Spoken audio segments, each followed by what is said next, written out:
This is the Mahabharata podcast, episode 51, Krishna Comes to Town. Last time, Sanjay debriefed the Kuru court on the conditions of the Pandava armies.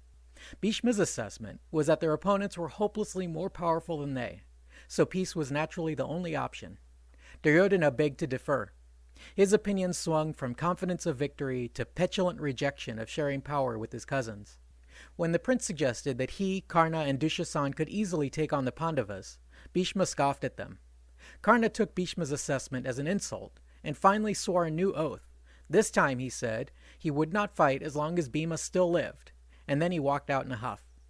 Remember, Karna already swore a while back that he would not wash his feet until the enemy was defeated, so perhaps the odor and discomfort was driving him to rash decisions.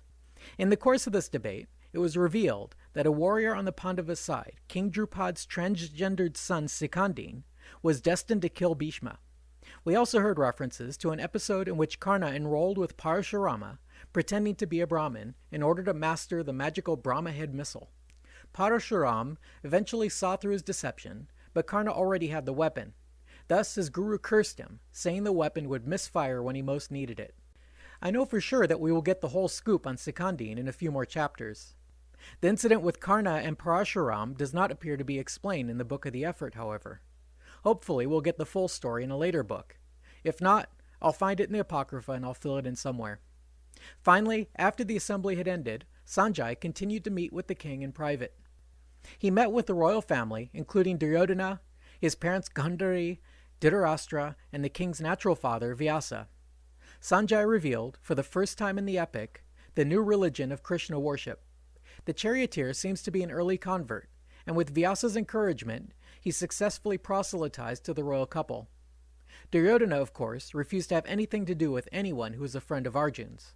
The next chapter, called The Coming of the Lord, begins back at Upaplavya, where Yudhishthira is seeking advice from Krishna.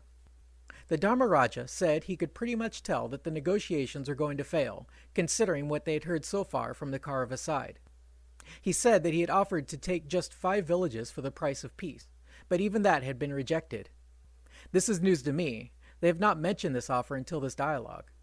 Yudhishthira then lamented their current state of poverty, saying, "They say that wealth is Dharma's first priority, since without it, one is unable to act according to one's Dharma.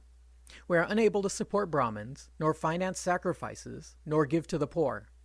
Someone who is born in a state of poverty does not suffer as much as one born to wealth, having lost it. When one has lost his wealth by his own doing, the shame overwhelms him. He gets angry at dependence and reviles his friends. Eventually, he lapses into miscegenation, by which I guess he means prostitution, and sets a course straight for hell. I don't mind dying in the fight to win back what's mine, but we shall have to kill so many others in the process, and to kill them would be a most evil thing. So what good is there in fighting? The survivors will live with great remorse. Plus, any of the enemy who escape will be our eternal enemy, warranting even more extermination, because feuds never die down. Instead, they are passed on from one generation to the next. So what do you suggest we do in this impossible circumstance?" Krishna said, "I shall go in person to the assembly of the Kurus, and I shall speak in the best interests of both sides." Yudhishthira said, "I don't think that's a good idea. Duryodhana will not listen to you no matter what you say, and I fear they might try to do something stupid if you go there in their midst." Krishna said, "Don't worry about that. If they try and mess with me, I will roast them all. This can only work out to your benefit. Either I will convince them to make peace, or the world shall know that they rejected all reason, and you will be blameless." That sounded like a good idea, and in any case, there was no arguing with Krishna, so Yudhishthira consented to have him go as their chief negotiator. As they began to discuss tactics, Krishna expressed his certitude that the peace talks would fail. Bhima then interceded, urging Krishna not to give up on peace, and for him to find some way out. He even cited 18 separate instances from the past when countries faced civil war and the ruling dynasties were wiped out. Krishna thought this was hilarious. He was the most aggressive of the Pandavas, begging for a peaceful settlement with those whom he had sworn to kill. Younger brother Nakul's opinion was that Krishna knew best. He requested that Krishna ignore all of their advice because he was, after all, Krishna. Sahadev, on the other hand, advised that they just cut to the chase and get their war on. There was no chance of a settlement, so let's get on with this. Draupadi was present at this meeting as well, and Krishna perceived that she was quietly weeping. He asked for her opinion. She had been cheering for the pro-war Sahadev, but the shock of hearing Bhima talking of peace had nearly broken her heart. Way back in the Book of the Beginning, we heard the story of how Drona had defected from Panchala and had led the Kurus to conquer one half of Drupad's kingdom. Seeking revenge, King Drupad ordered a sacrifice that would result in the death of Drona and the destruction of the Kurus. What he got from the flames were 2 grown children, a son named Drishtadyumna and a daughter called Krishna, or Draupadi. These 2 children were to be the bane of Drona and the Kurus. Of course, her fate was sealed when she was abused by the Kauravas at the dice game. There was no way she was going to allow that to go unpunished. She reminded Krishna of all this, bringing out her old list of grievances, and told him, "The Kauravas want peace only if they don't have to give anything up. If they refuse anything less than is our due, you swear to me that you will not concede that to them." Krishna reassured her, saying, "Soon, dear Krishna, you will see the Kauravya women weep for their dead. You may consider them already dead because it has been ordained by fate. I promise you this is the truth, so stop your tears, for soon you shall see your husband's fortunes restored and their enemies slain." Krishna departed for Hastinapur the next day at dawn. The poet says, "When darkness had lifted and an unclouded sun had risen at the hour of Maitra and in the month of Karmuda, under the star of Revati, when autumn had ended and winter begun, in the season when crops abound and happiness rules, this best of men set off." While the chariot was being loaded, Krishna told Satyaki to load up his club and discus, in case trouble broke out during his mission. It says that Krishna brought a bodyguard consisting of 10 chariot warriors, 1,000 men-at-arms, and hundreds of servants. Once they were well underway, Krishna encountered a mob of holy sages lining the road. Among them were Vasishta, Shukra, Narada, Bhrigu, and Parashuram. Krishna greeted these eminent priests and asked after their business. Parasurama spoke for them, saying that they all had personally been there back when the gods and asuras fought their great war. Now another such battle was brewing, and these guys did not want to miss a minute of it. Therefore, they were coming with Krishna to see how his embassy plays out. Meanwhile, news of Krishna's coming reached Hastinapur. Dhritarashtra was happy to hear it, and he ordered Dushasan to vacate his palace so Krishna might stay there. The blind king also consulted with Vidura on the type of hospitality they should offer. The king suggested that maybe they should give him 16 golden chariots, war elephants, 100 virgin slave girls, and vast treasure to boot. He planned on leaving half the treasury just laying around in Dushasan's palace, so Krishna could keep it. Vidura instantly saw through this. He said, "My king, you are a good and honorable man, respected by all the people, so I suggest you take the honest course, lest you endanger your kingdom and your family. However much you want to be generous to him, and he certainly deserves all that and more, I can tell that you are not motivated by dharma or friendship. The Pandavas have asked for only 5 villages, and you won't even give them that. How then do you think you will have peace with them? I know what you are up to. You want to split Krishna away from them with bribes, but I tell you that cannot succeed. Keshava is coming here with only one request, and so you better give that to him if you want to win his friendship." Duryodhana said, "Vidura is right. He and they are inseparable. But as for all this stuff you want to give him, you really ought not do it. People would just think that you're scared of him, so keep your money." Bhishma said, "It doesn't matter what you give him or not give him. Keshava is above all that. We should, without hesitation, do whatever it is he asks. That is the path to happiness for all creatures." Duryodhana interrupted, saying, "My king, there is no way I will go on living with the Pandavas as my equals. Here's what we'll do. As soon as he gets here, I'll put him in fetters. With Krishna safely shut up in a dungeon, our enemies will go to pieces." Bhishma exclaimed, "I can't believe I'm hearing this. This demented son of yours is possessed. If this vile son of yours or his cronies lays hands on Krishna, they will be dead in an instant. I refuse to even listen anymore to this foul brute." Angrily, Bhishma got up and left the council chamber. The next morning, Krishna arrived at Hastinapur and was greeted by all the Kauravas except Duryodhana. As soon as the formalities were over, Krishna went alone to visit Vidura at his house. There, the two commiserated about the injustices wreaked on their friends. Following this, Krishna went on to visit the Pandava's mother, Kunti, who was his aunt on his father's side. When the widow laid eyes on Krishna, she began weeping. She asked after each of her children, whom she had not seen for the last 14 years. Kunti wondered what vices or crimes had been committed to lead to such sorrow. She even hinted at some dark goings-on back with her adoption by Kunti Bhoja. Remember that I proposed some episodes back that perhaps young Kunti had not been well treated in the house of her father's drinking buddy. Her father had given her to his friend Kunti Bhoja, who adopted her and eventually married her off to Pandu.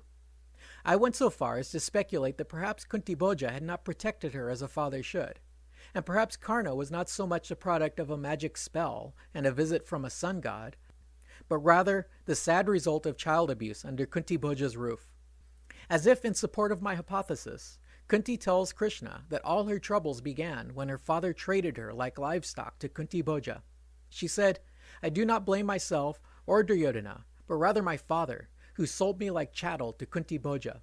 I was an innocent little girl, playing with my ball, when your grandfather so generously gave me away to his good friend. I was cheated by both my father and my father-in-law. Now it has been 14 years that I have lived on the charity of others, while my sons still live." She told Krishna, "I want you to tell Yudhishthira, his dharma is fast failing, since his mother remains here as a dependent on outsiders. Then tell Arjun and Bhima that I bore them for a purpose, and now is the time to carry that out. If they have any doubts, tell them to follow Draupadi's instructions. She knows what must be done, and done soon." Krishna comforted his mourning aunt, saying, "You shall soon see your sons healthy and successful. They will be masters of the earth, with all their enemies slain." This had its desired effect, and now Krishna left her to make his next visit to the palace of his cousin Duryodhana. It says the house looked like Indra's palace, ascending level upon level into the sky. When Krishna reached the assembly hall, he saw the usual cronies standing with their leader, Shakuni, Karna, and Dushasan. Duryodhana seated Krishna on a golden couch and offered him his house and his realm. He brought out a vast banquet, but Krishna refused both the food and the gifts. Duryodhana said, "Why won't you accept my offer of food and hospitality? I thought you were my friend. I thought you wished both sides well and were our ally. So what's the big deal?" Krishna said, "I came here as an envoy, and envoys do not celebrate at banquets until their mission is successful. When I have succeeded, then you may honor me as you wish." Duryodhana replied, "Come on, that's not right. Whether you succeed or fail, we still want to honor you, and yet you won't allow it. We have no feud with you." Krishna surveyed the room full of pompous fools and laughed. He said, "Food is to be accepted either out of affection or need, but I have neither for you. You have hated the Pandavas since birth for no reason. Anyone who hates them hates me. No, I consider all this food as spoiled. I shall only eat Vidur's food." With these words, Krishna walked out and went to stay with the king's steward. Krishna's refusal to take their hospitality spread alarm among all the Kauravas. Bhishma, Drona, Kripa, among others, all came, one after the other, to beg Krishna to accept their food and lodging, but Krishna turned them all away. After they had eaten dinner and were lounging in Vidur's house, the steward said, "Keshava, why did you bother coming? It isn't safe here, and those guys are not going to concede anything no matter what you say." Krishna said, "I agree with you that my chances of success are slim, but one's dharma is not dependent on the potential outcome. Should I succeed in averting this war, then imagine the glory and merit that will be mine. But even if I fail, I shall nevertheless earn the same merit for having tried." The pair stayed up most of the night discussing the finer points of dharma until dawn. The next morning, while Krishna was performing his morning rites and ablutions, Duryodhana and Shakuni showed up at Vidur's door. The prince announced that the king was in session at the assembly and that they had requested Krishna's presence. Krishna first finished up his morning rituals, including giving away largesse to the local Brahmins, and then he set out on his chariot and surrounded by his bodyguard to the meeting of the Kurus. As he entered the court, all of the kings and counselors rose to greet him, and King Dhritarashtra offered Krishna a golden seat to sit on. Overhead, floating up in the sky, was the gaggle of sages, waiting to watch the action. Krishna pointed up at them and explained that these ancient sages had come down from heaven to witness this encounter. Bhishma called for more seats, so these luminaries might also make themselves comfortable. The sages quietly drifted down to take their seats, while the rest of the assembly sat speechless, just drinking in Krishna's sweet presence. Finally, Krishna broke the silence. He said, "O king, may there be peace between you and the Pandavas. There is nothing that could be more to your benefit. Your family today stands highest among all the kings. But your sons have turned their backs on Dharma and have strayed into cruelty. A terrifying disaster awaits you if you do not follow my advice. Peace depends on you. If you protect and honor the Pandavas as is only just, then you will have nothing to fear ever again. Not even Indra himself could harm you. So treat them well, and you shall enjoy the entire earth. But if you resort to war, there will be a holocaust for both sides. The whole world will be forever changed, and the bright glory of your dynasty shall fade away into nothing. I wish you only the very best. Do not destroy your subjects. Restrain your sons. The Pandavas stand ready to obey you, and they stand ready to fight. The choice is yours."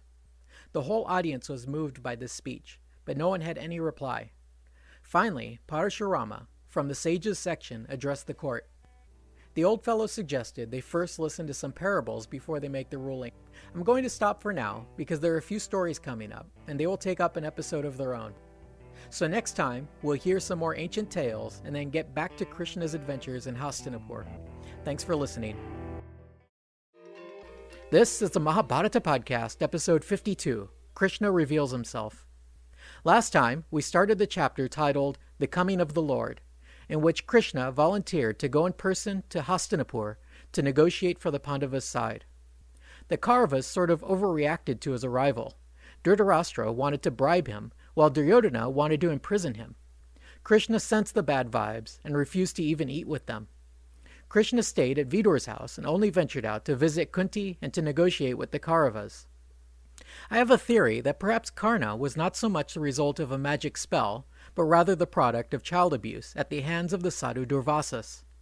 When meeting with her nephew, Kunti hinted that I may be correct, because she placed the blame for all her life's suffering on her father's careless decision to send her to live with Kunti Bhoja when she was still a defenseless child.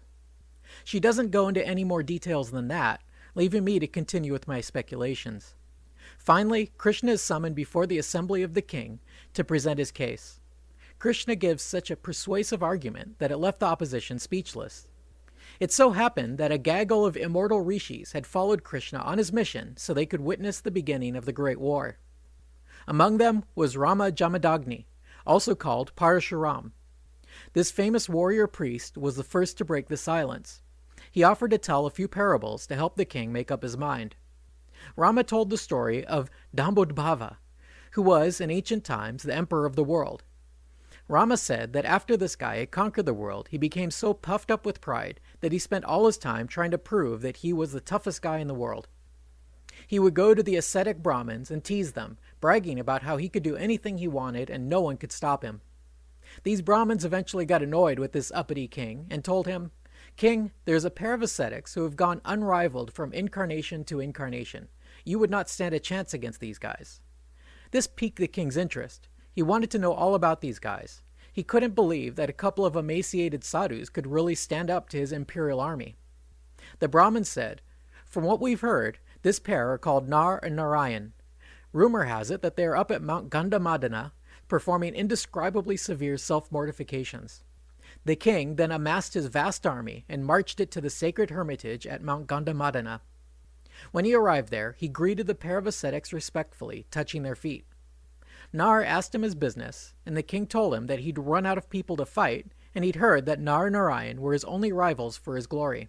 He said, "So let's fight." Nara said, "Why do you want to fight us? Anger and greed are banished from this place. Go do your fighting elsewhere. India is infested with Kshatriyas, so go fight one of them." King Dambodbhava was determined, however, and he challenged them to a fight. Nara then slowly stood up, his bones creaking, a veritable walking skeleton, and picked up a handful of grass. The king cringed a bit when he realized that he'd picked a fight with someone with the physique of a cancer patient, armed with only a handful of grass. But Nara returned the challenge, and that was enough for the bellicose king. Nara said, "Okay then, bring it on. I'll teach you to respect peace a little better." King Dambodbhava then signaled his army to begin fighting. His archers rained arrows down on the starving ascetic. Using the grass stalks, Nara deflected all the missiles, and then tossed a handful into the air. Each strand shot off towards its own target, killing and disabling all of the king's archers. The king was quick to realize that he'd met his match. He called off his attack and threw himself at Nara's mercy. Nara forgave him and instructed him to follow his dharma and to embrace peace.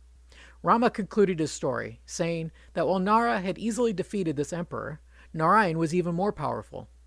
Today, Nara has returned, but now he's called Arjun, and Arjun's arrows are vastly more destructive than stalks of grass. Rama said, "You know him as Kunti's son Dhananjaya, but be aware that Arjun and Keshava and Narayan are one and the same. Now ponder this and decide for yourself what is in your best interest." Again, however, Before the Kauravas could make up their minds, another sage offered to tell a story.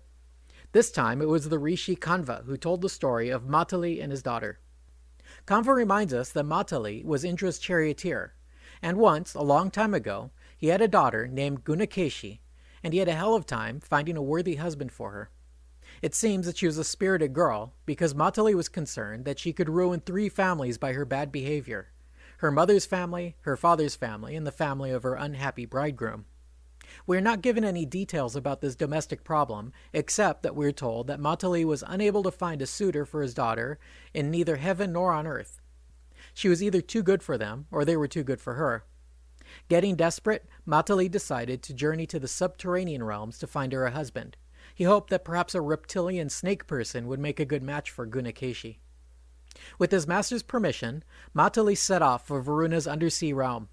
Along the way, he encountered the sage Narada, who, it turned out, was also heading to see Varuna. From the previous story of Savitri, it seems that Narada takes particular interest in people's matrimonial affairs. See episode 43. Because when he learned of Matali's mission, Narada offered to guide him through the underworld and help him find a son-in-law. Beginning at Varuna's golden palace, Narada led Matali on a whirlwind tour of the 7 levels of the underworld. In Varuna's palace, they saw the Gandhava bow, awaiting the day when Arjun would take it up and herald the end of an age. This reliquary also included a staff for fighting Rakshasas and an umbrella that brought rain wherever it went. Not finding a suitor here, the pair moved on to the center of the world of the elephants, the city of Patala. Narada said this city is inhabited by Daityas and Danavas, and the subterranean rivers empty their waters here. The city is also home to the Asura fire, which sounds like a fusion reactor, in that the fire feeds on water, but is contained in this one location. According to Narada, Patala was the very spot where, after the gods defeated the Asuras, they got together and drank the elixir of immortality. Here also, the waters of the world are recycled by the great elephant Airavata, who drinks up the water and then shoots it out of its trunk into the clouds, whence Indra rains it down on the earth. Narada asked Matali if he saw any suitable grooms down here, but Matali said, "No one pleases me down here. Let's move on." Narada then took him to a suburb of Patala called Hiranyapur. It seems that this is the very same flying city that Arjun later destroyed, because it was inhabited by the Danava Nivatakavakas, the beings in airtight spacesuits, whom Indra was unable to subjugate. See episode 35. Matali admired the splendor and wealth of these demonic palaces, but considering that these guys were his boss's eternal enemies, he didn't feel right making a marriage alliance with one of them. So they moved on to the world of the Garudas. Narada said, "The Garuda is a great eagle, the king of the birds, who feeds on the snake people. His descendants are called the Garudas, and this is where they live." Perhaps disdaining this sort of interspecies breeding, Matali had no interest in the Garudas either, so they moved on. As they traveled, the pair passed by a huge sea of milk. There, the mother of all cows, called Surabhi, was born from the Amrit, and her ever-flowing milk fed this vast sea. On its shores lived a group of ascetics who lived off the froth from the sea. They are called the foam drinkers, and even the gods fear them. Finally, they arrived at Bhogavati, the city of the snakes. This place was infested with all kinds of snakes, ranging from Vishnu's buddy Adisesha, the cosmic snake, to old Takshaka, who would later, one day, become Janamajaya's killer. Matali saw tens of millions of snakes, but there's one in particular that caught his eye. The charioteer asked Narada the snake's name and family. Narada said its name was Sumukha, son of Chikura, who was recently killed and eaten by Garuda. For whatever reason, Matali set his hopes on making this fellow his son-in-law. So Narada approached Sumukha's guardian, his grandfather Aryaka, and introduced Matali, giving his antecedents and credentials. Aryaka was warm to the idea of the marriage, but he had some bad news. He said, "While the idea of marrying Sumukha to your daughter would be a fine match, I'm afraid there's a problem. You see, his father was recently eaten by the eagle Lord Garuda, and the bird said he'd be back next month to eat Sumukha." But Matali's mind was made up. Besides, he had powerful friends upstairs. So Matali and Narada took Sumukha along with them to ask Indra for help. When they found him, Indra was hanging out with Vishnu. Indra really wanted to help, so he asked Vishnu to give the snake a taste of the Amrit. Vishnu weighed Garuda's interests against Indra's request, and he denied them the elixir. Instead, Indra did what he could by granting Samukha great health and longevity. Old Garuda soon caught wind of what had happened, and he flew swiftly to Devaloka to lodge a complaint. The bird complained that he had served the gods diligently and had been given the snakes as his food source for himself and all his children in return. Garuda had already set the date for eating Samukha, but now that had been thwarted. He griped, "What do you expect us to do now? I imagine we're going to all starve. What right do you have to take away our natural food? After all we've done for you. Without me, who else can bear you into battle? The strength of my wings keeps the whole world in balance." Indra scoffed, saying, "You don't carry my weight, I carry my own weight, and you just fly beneath me. You couldn't even hold up one of my arms without my power." As a demonstration, he rested his arm on the bird, and it crushed him to the ground. The king of the birds realized he had been overproud, and he apologized to the king of the gods. Kanva concluded his story to the Kurus, saying, "Just as the mighty and powerful Garuda was a weakling compared to his master, so should you realize your weakness in relation to the Pandavas." Duryodhana just cast a glance at Karna and laughed. He slapped his thigh and said, "I'm still just going to do what I was created to do, so what use is there in all this prattling?" Bhisma again scolded his grandnephew, saying, "Krishna has told you what you need to do if you want success and happiness. Now listen to his advice, lest you lead your people to ruin." Drona seconded Bhisma, telling Duryodhana he really had no option but comply with Krishna's demands. Vidura then spoke to all these luminaries, saying, "I pity all of you, and the king's wife Gandhari, that soon you shall not have a younger generation alive to care for you. It appears that the king's sons are not long for this world." Duryodhana tried to plead his case to Krishna. He said, "Why are you guys always against me? What have I done that is so bad? My father kindly let them use a portion of our kingdom, and then they lost it back to us fair and square. It seemed at first that they're going to follow the rules, but now they're back demanding more from us. I've only followed my dharma. It's my duty to defend my lands, and I intend to fight for them until the bitter end." Dushasan then said to his elder brother, "I think your elders have all turned against you. It sounds like they're about to tie you up and hand you over to your enemies out of fear of their threats." Duryodhana let out a loud hiss and strode out of the chamber, followed by his brothers and cronies. In reaction, Krishna said, "Actually, that sounds like a good idea. It sounds like your son is criminally insane. There are times when it is better to restrain one of your relatives when they are leading you to perdition." Krishna then cited the case of his relative Kamsa, who had deposed his own father, Ugrasena, and made himself king. He said, "Kamsa was deserted by his relatives, and I deposed him in battle, and restored good King Ugrasena to the great benefit and happiness of all the people." He concluded, "Likewise, you should lock up Duryodhana, Karna, Shakuni, and Dushasan. Hand them over to the Pandavas. If you do that, you will have peace and will spare the lives of all the Kshatriyas in your service." Dhritarashtra said to Vidur, "Go now and fetch the queen, and bring back Duryodhana. Maybe his mother can talk some sense into him." Vidur faithfully carried out the king's orders. Gandhari took a seat near her husband, while Duryodhana re-entered the court, spitting and hissing angrily as he came in. Gandhari gave him a long, motherly lecture, speaking for his own best interest. Like mothers often do, she blamed the friends he kept around him. She particularly disliked the low-caste son of a Sutta, Karna. But Duryodhana was too far gone to listen even to his own mother. Her pleas, advice, and scolding all had no effect. The boy heard her out, but made no reply. When she was done, he went straight back to his buddies. Shakuni said, "My nephew, it seems that even your own mother has had her head turned, and she too is against you. You are on your own now. I advise that you take matters into your own hands before your own mother and father betray you to your enemies." Dushasan agreed. He said, "Victory goes to the bold. Let's strike first before they can get prepared. If we put Krishna out of commission now, the Pandavas will be helpless against us. So forget about your father's wishes and let's move fast." Somehow, Krishna's friend and kinsman Satyaki got wind of this conspiracy, and he rushed to the assembly to warn the others. On his way, he warned Krishna's bodyguard and told them to prepare for action. Then he entered the court and announced what they had in mind. Vidur said, "Holy crap, we shall soon see the demise of the crown prince. No one can attempt such a reckless act and survive. I only wonder how Krishna will allow the Pandavas to fulfill their many vows if their rivals are burned to a crisp." Krishna said, "Don't worry. If they go too far, the Pandavas will be happy to hear that I've solved all their problems. I will bundle them up and take them straight to the Pandavas. It will save us a lot of trouble." Furious, Dhritarashtra summoned his son and conspirators. He and his crew defiantly entered the king's presence. Dhritarashtra lost his cool. He yelled, "You malicious brute! You and your vile band of friends are conspiring to commit the most heinous of crimes. You foolishly think you can ambush the lotus-eyed Keshava. You could more easily subdue the moon. Not even the combined forces of the gods, asuras, Gandharvas, and snakes could accomplish such a thing." Vidura chimed in, listing many of Krishna's achievements that we covered back in the Krishna episodes. Then, Krishna decided to make a demonstration. He said, "If you think you can ambush and overpower me, then clearly you think I'm just an average Joe. In fact, what stands before you is the Pandavas and the gods, the Adityas, Rudras, Vasus, and Rishis." Then he laughed heartily, and out of his torso sprang the 30 gods. Brahma appeared from his forehead, Shiva on his chest, and Agni came from his mouth.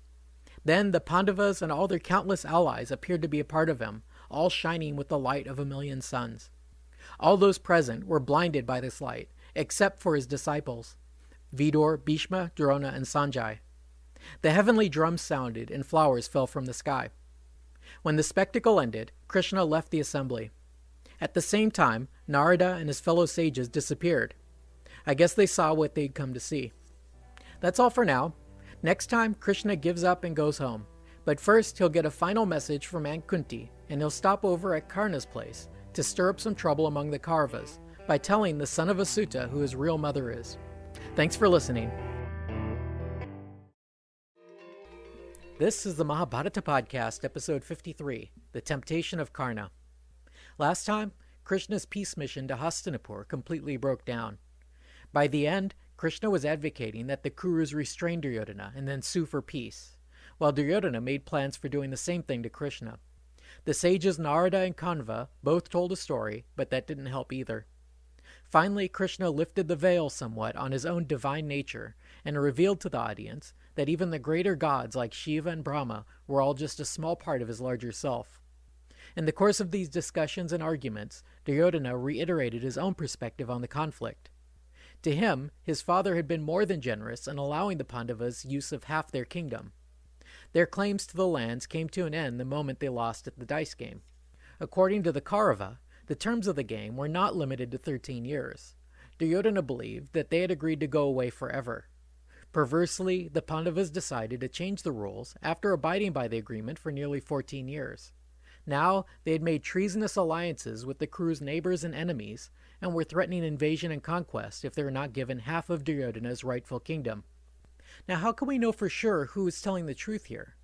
We only get the story from the ones who ultimately triumphed, so of course they would tell a version of the story that puts them in the best possible light, while demonizing, literally, their defeated cousins. What if Duryodhana was telling the truth? What if the Pandavas had gone into exile, but after so many years they hooked up with an ancient enemy of their clan, King Drupad, plus an ambitious nobleman, Krishna, who was looking to bring down the strongest kingdom in India by supporting the dishonest claims of its disgruntled exiles? On the other hand, the case against Duryodhana is very strong, so we would be forced to throw up many details as fiction if we wanted to absolve him. In fact, we would have to discount so much of the story that we would end up unable to trust anything they say. Furthermore, it would make Krishna into a bad guy, and we would lose the Bhagavad Gita as a spiritual and moral resource. Finally, the whole story is told on the credibility of the great sage Vyasa, who, tradition tells us, still lives today. If we cannot trust Vyasa, then there is no point in even reading the story. Therefore, while I think it is worthwhile to hear out what Duryodhana had to say, we simply cannot grant it any merit, and still go on with the story. And go on with the story we shall. We left off with Krishna walking out of the assembly hall and making preparations to return to Upaplavya.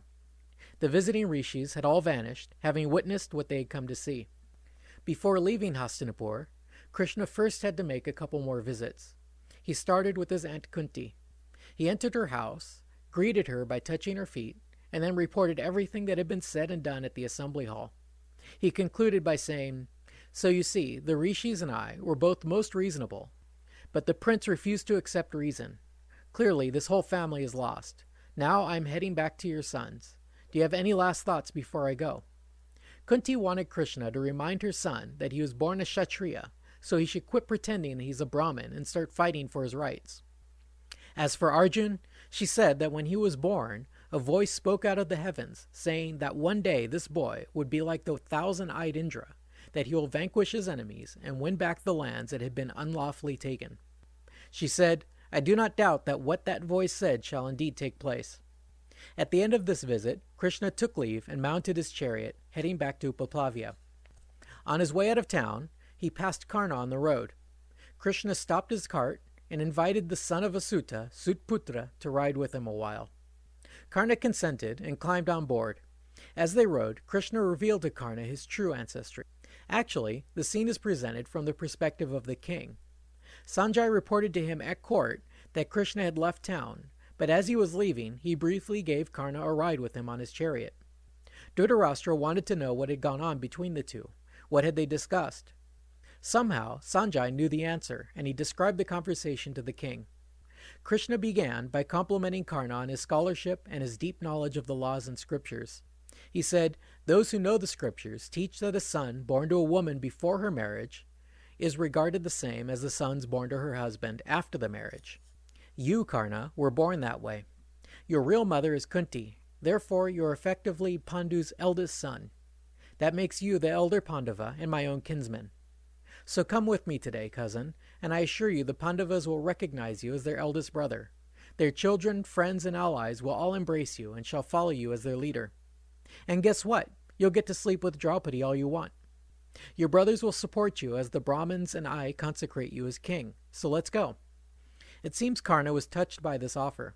He said, I know that you are making this offer out of friendship, and you are acting in my best interests, but I cannot do it. For Karna, it was all a question of loyalty. It started with his adopted mother. He said, I understand that legally I was born to noble Kunti when she was an unwed maiden, but she abandoned me on the day I was born. She cast me out as if I were stillborn. It was the Suta, Adiratha, who found me, and his wife, Radha, who loved me so much that milk poured from her breasts. It was Radha who wiped up my piss and shit. How could a man like me deny her the honor of being my mother?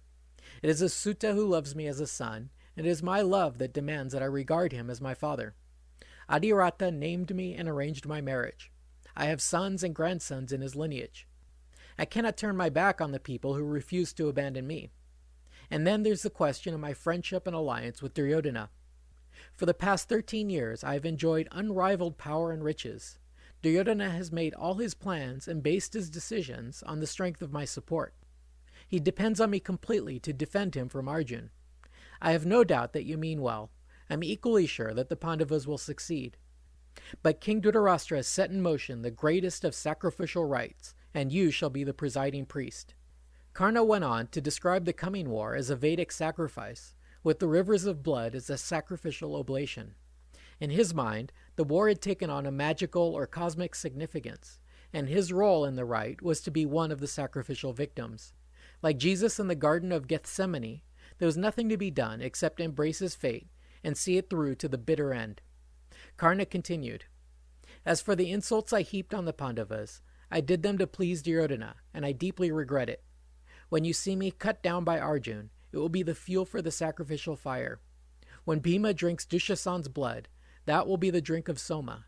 And when he finally kills Duryodhana, then the king's sacred rite will have come to a conclusion. The tears of the fallen will provide the ritual cleansing after the sacrifice. Just do not let these fine warriors die in vain. Let the world Kshatriyas find death in battle in the sacred field of Kurukshetra, so they may all ascend to heaven. Now go, lead the sons of Kunti in battle, and please keep this conversation private. I guess that last request was not honored, because it was Sanjay narrating the conversation. Krishna heard out this noble monologue, and then laughed heartily. He said, So doesn't the offer of world domination have any appeal to you? Do not doubt that the Pandavas will triumph, so why not join on the winning side? Now certain that he was unable to tempt Karna, Krishna said, Go now, tell Bhishma, Drona, and Kripa that the season is ripe. There is fodder and fuel in abundance, the harvest is gathered, the weather is pleasant, and the roads are passable. In 7 days there will be a new moon, so let's get this thing going. In addition, let all the kings and warriors know that I shall give them all that they desire. All those that are loyal to Duryodhana and die in battle shall all attain heaven. Karna bowed and asked, Why did you try to draw me away when you already knew it was hopeless? The astrologers all see the destruction of the Kauravas written in the stars. Saturn is in the ascendant, and Mars is in retrograde, We have seen meteors, hurricanes, and earthquakes. The horses shed tears and have no interest in eating. Our fighting men, too, have all lost their appetites, but they keep taking huge shits. The wise say these are sure signs of defeat. Krishna said, "Without a doubt, the apocalypse is imminent, since you will not be persuaded." Karna replied, "Then perhaps we shall meet again when this is all over in the next world." At that, the two warriors embraced, and then Karna jumped down and dejectedly returned to Hastinapur. Somehow, Sanjay knew of all of this, and he described the whole scene to the king and his council. The king's steward, Vidor, was among them, and he hurried home to tell Kunti what had taken place. When he was done, Kunti said, "I curse this wealth that makes brother fight against brother. Even if he denies me, I still bore Karna as my son, so perhaps you will listen to me as a mother. Perhaps I can persuade him." At dawn the next morning, Kunti set out to find Karna and speak with him directly. Every day at dawn, Karna could always be found in an open field, greeting his father the sun. And that is where Kunti found him this day. Karna was deeply immersed in his prayer, so he did not notice her. The strength of the sun was such that the feeble widow was forced to seek the tiny bit of shade cast by Karna's garment. Finally, he turned around and saw her there. It is hard to judge just how big of a deal it was for a woman from an unrelated family to meet with a man alone. This is certainly the first instance of such a breach of etiquette in the epic. Karna greeted her formally, saying, "Greetings, I am Karna, the son of Radha and Adirata. What may I do for you?" Kunti replied, "You are not the son of Radha, nor of Adirata. You are most certainly not Sutputra. Believe me when I tell you, it was I who gave birth to you before I was married. You are my firstborn son, and your father is the sun god Virokana. You are a Kshatriya of the finest descent, so it is not right that you serve the Kauravas while they are in opposition to your own noble brothers. Now that you know the truth, embrace your dharma. Come and join with your brothers. May you be as close to Arjun as Balram is to Krishna. With the two of you together, there is nothing you could not do. You shall no longer be called Sutputra. You shall be the first of the Parthas." When Kunti paused, a voice spoke from the sky. It was the sun god, and he said, "Your mother is speaking the truth. Do what she says, and you'll be much better off." Karna brushed off the god's words. He said to Kunti, "I do not doubt a word you have said, nor do I deny that you speak for my dharma and my benefit. But your act of throwing me out has destroyed my name and reputation. I really am a Kshatriya, but the world never treated me like one. I had the heart of a warrior, but all the world treated me as an uppity Sutta. What enemy could have done more wrong than what you did to me? When I needed my mother to stand up and vouch for me, you stayed silent. You never behaved like a mother should toward her son, but now you expect me to obey you like you're my mother. No, it is too late for me now. Who wouldn't think I was a coward if I were to change sides on the eve of battle? Only the Kauravas stood by me when I was alone and friendless. They gave me wealth, friendship, and honor. How could I betray them now when I finally have the chance to repay them? I'm not going to lie to you. I will soon fight your sons with all my skill and strength. On the other hand, I never turn away any supplicants empty-handed. So here's what I promise you. I promise that I shall spare you your 4 sons, Yudhishthira, Bhima, Nakul, and Sahadev.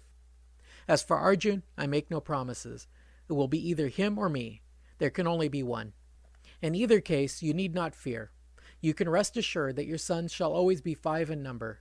Should I kill Arjun, you shall have me for a son. If I am killed, well, I never counted for much to you anyway." Weeping, Kunti accepted this pledge, blessed her firstborn son, and returned to her quarters. That's all for now. Next time we'll get back to Upaplavya to see the Pandavas' reaction to all this news, and both sides will prepare for war. Thanks for listening. This is the Mahabharata Podcast, episode 54, The March on Kurukshetra. Last time, Krishna finished his mission to Hastinapur. He had utterly failed in averting the war, but he still had some tricks up his sleeve. His meeting with Karna was doubly tricky, in that he was able to divide Karna's loyalties. Plus, by allowing Sanjay to know what took place, he spread uncertainty among the Kurus. In the course of these conversations, Karna reveals himself as the real tragic hero of the story. With his noble qualities of loyal honesty and generosity, he could have easily taken Yudhishthira's place as the hero of the story. But by having been cast out of the caste system and picked up by Duryodhana, these same good qualities were perverted.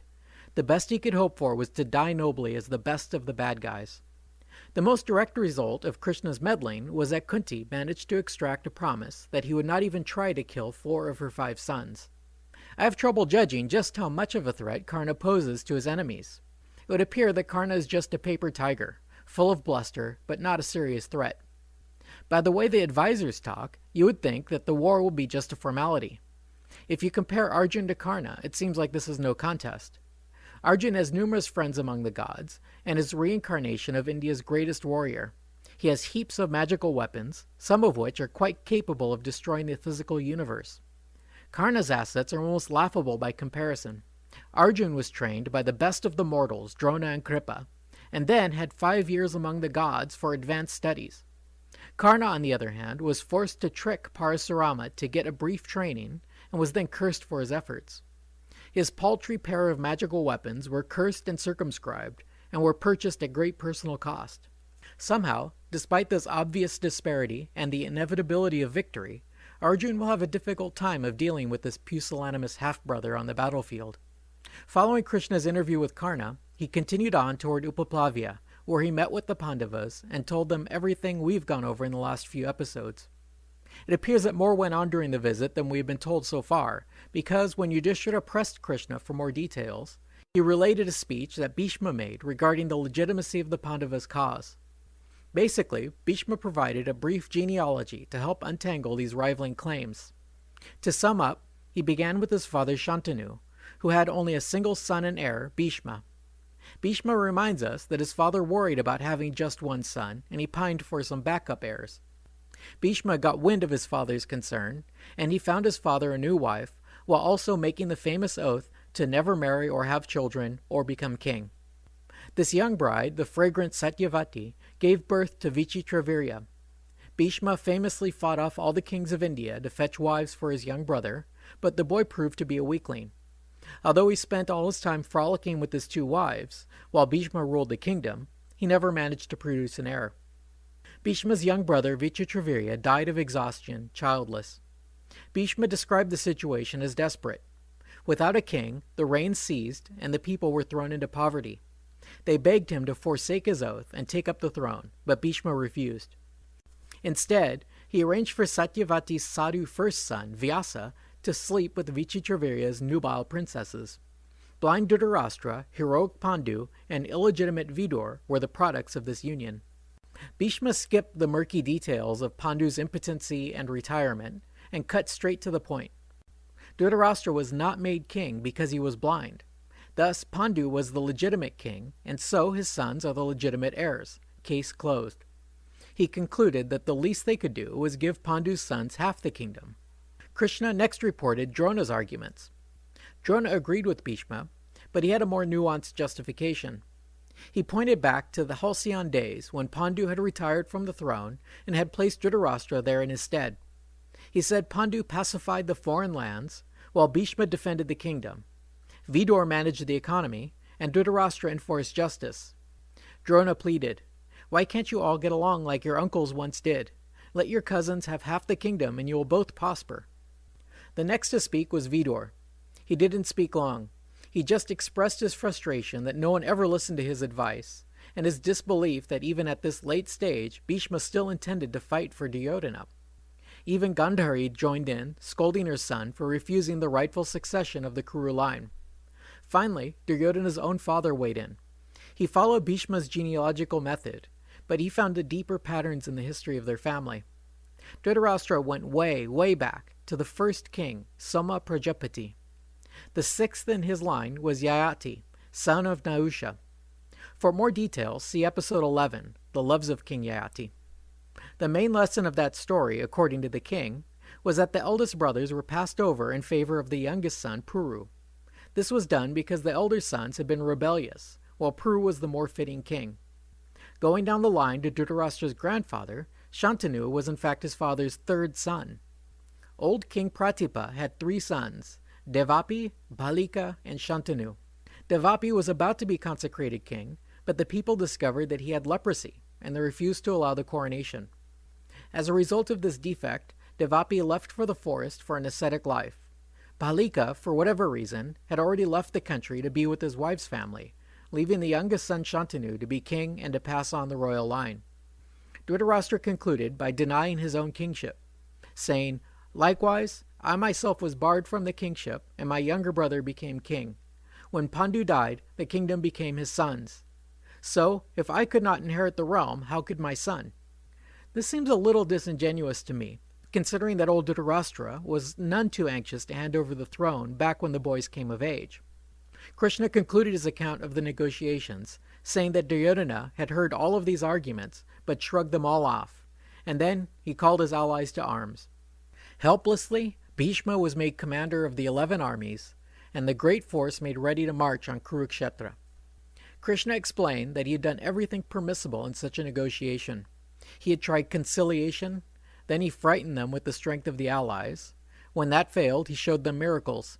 He said, "I threatened them, denigrated Duryodhana, insulted Karna and Shakuni, and tried to weaken their allies. I even offered them peace in exchange for just 5 villages, yet they rejected even that. Now I see no other course but war. The kings now march to Kurukshetra to their doom." Yudhishthira agreed and formally addressed his brothers, telling them to summon their allies and make ready to march. He announced the names of their 7 commanding generals: King Drupad, King Virata, Drupad's son Drishtadyumna, his transsexual son Sikandi, Krishna's buddy Satyaki, Chaitanya of Chedi, and Bhimasena. From their number, Krishna recommended that Drupad be made supreme allied commander. Of course, for Yudhishthira, Krishna's wish was as good as a command, so Drupad was appointed the marshal of the Pandavas' forces.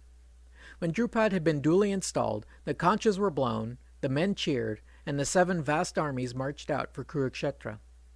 The Pandavas and their 7 generals led in the vanguard, while their troops, elephants, and cavalry followed in procession. Behind them came the usual hangers-on, including merchants, treasure wagons, war wagons, surgeons, washers, and whores. As for dear Draupadi, she stayed at Upaplavya with the rest of the womenfolk, with slave girls as her servants. It says that the army arrived at Kurukshetra and set up camp there. Yudhishthira located a site with level terrain, plentiful grass and firewood, near the holy river Hiranvati. As they set up camp and prepared for battle, news flowed in of the Kauravas' march on Kurukshetra. As the reality of what lay ahead began to sink in, Yudhishthira became distraught. Perhaps looking for a way out, he asked Krishna, "Remind me again why we are doing this. What exactly did they tell you at the negotiations?" Krishna was a little annoyed at this. He said, "I already told you everything that was said and done. Your cousin is wicked, stubborn, and headed for destruction. The time for endless conversations and storytelling is over. Now it is time to fight." Yudhishthira was still not satisfied. He said, "You know, I bust my ass trying to prevent this war. We put up with 14 years of poverty and humiliation for the sake of peace. We argued, fought, and wept as we searched for a peaceful solution, and all for nothing, since we are nevertheless facing war. Now we are lined up against our own relations and elders. Remind me again, how is it okay for us to try to kill members of our own family?" This time, Arjun spoke for his friend. He said, "Krishna already explained this, and you heard what Vidura and your mother had to say about it. You know that they would never advise against your dharma, and at this point, it would be wrong not to fight." Krishna agreed, and the Dharmaraja's mind was pacified. He and his brothers slept easily that night. The next morning, the Kaurava army rolled into Kurukshetra, all 11 armies. They set up their camp a good distance from their opponents, and Duryodhana called a meeting. The Kaurava observed that each army had a commander, but it would be unmanageable without a marshal to lead all 11 armies. This person would have to be respected by all the allies, and so Bhishma was the obvious choice. Furthermore, as far as Duryodhana was concerned, in warfare Bhishma was unrivaled in the whole world. He said, "With Bhishma at our helm, we shall be invincible even against the gods." Bhishma agreed, but he felt the need to qualify that assessment somewhat. He said, "It is as you say, Kauravya, but you know that the Pandavas are as dear to me as yourself. But nonetheless, I must fight on your side as I have sworn to do. I have not met my match in warfare, except, of course, Dhananjaya, the left-handed son of Kunti. On the other hand, I don't think you would ever fight against me. Therefore, I shall exterminate your enemies unless they manage to kill me in battle. I have only one condition before I become your commander. Either Karna will fight or I will, but I will not share the field with that Sutputra." Karna had no problem with that. He had already sworn to that effect anyway, so he readily agreed to wait until Bhishma is dead on the field of battle before taking up arms. With that settled, Duryodhana consecrated and anointed his uncle as supreme commander. The assembled soldiers roared their approval to the blare of conches and kettle drums. But even this cacophony was soon overpowered by the cries of wild animals, thunder in the cloudless sky, a gale-force wind, and finally, a bloody rain. While all these evil omens were going on at the Kaurava camp, the Pandavas retreated to a couple of special visitors. The first of these was Balram. He had already declined to take sides in the war and was on his way to pilgrimage sites. Apparently, he just dropped in to remind us that he wasn't going to fight. The second visitor was equally curious. It was none other than Krishna's aggrieved brother-in-law, Rukmin. This guy's backstory isn't even in this version of the epic, but luckily we got to hear it when we covered Krishna's exploits from the Bhagavata Purana. If you recall, Rukmin's sister, Rukmini, had been promised to Sishupal of Chedi, but she had chosen Krishna despite her family's wishes. Krishna got wind of this and drove off with her in his chariot. Rukmin angrily chased after this pair, swearing never to return home without first avenging this slight. He failed, of course, and Krishna ended up stripping him naked and tying him to a tree. Since then, Rukmin had taken up an itinerant lifestyle and had formed a powerful band of warriors. He eventually founded a new city called Bhojakata. He must have become quite a warrior because he had managed to acquire the third best bow in India, after Arjun's Gandhava bow and Krishna's Saranga bow. Rukmin's bow was called Vijaya. Surprisingly, Rukmin did not come to pick a fight with his old enemy. Instead, he proudly sauntered in and offered to be their hero and savior.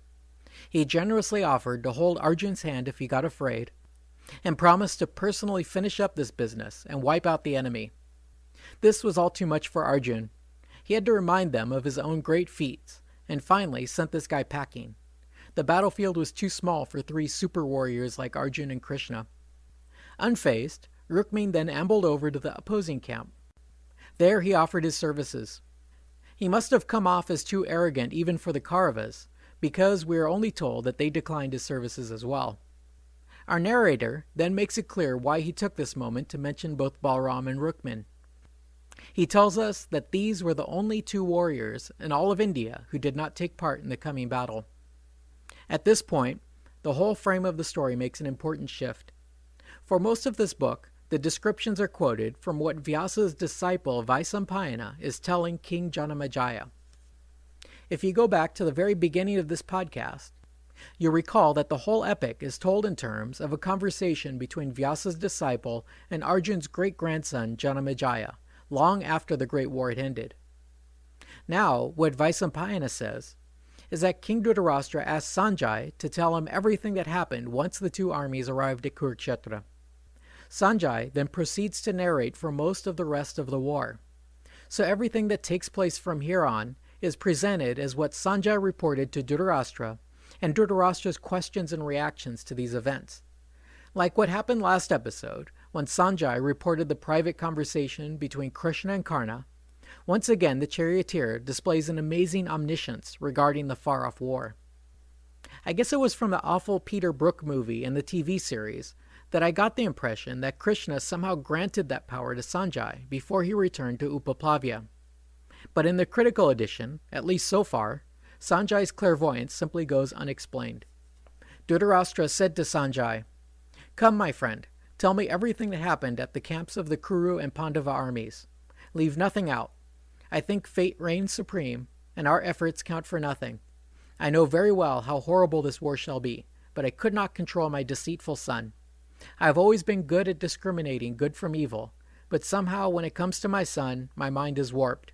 So whatever will be, will be. After all, death in battle is the honored dharma of all Kshatriyas." Sanjay replied, "You make a good point, sir, but you can't blame your boy for all of this. I'll tell you all you want to hear, but you know as well as I do that when your nephews were cheated at dice, it was out of respect for you that they endured all those years of hardship. You could have redeemed them at any time, but you did nothing."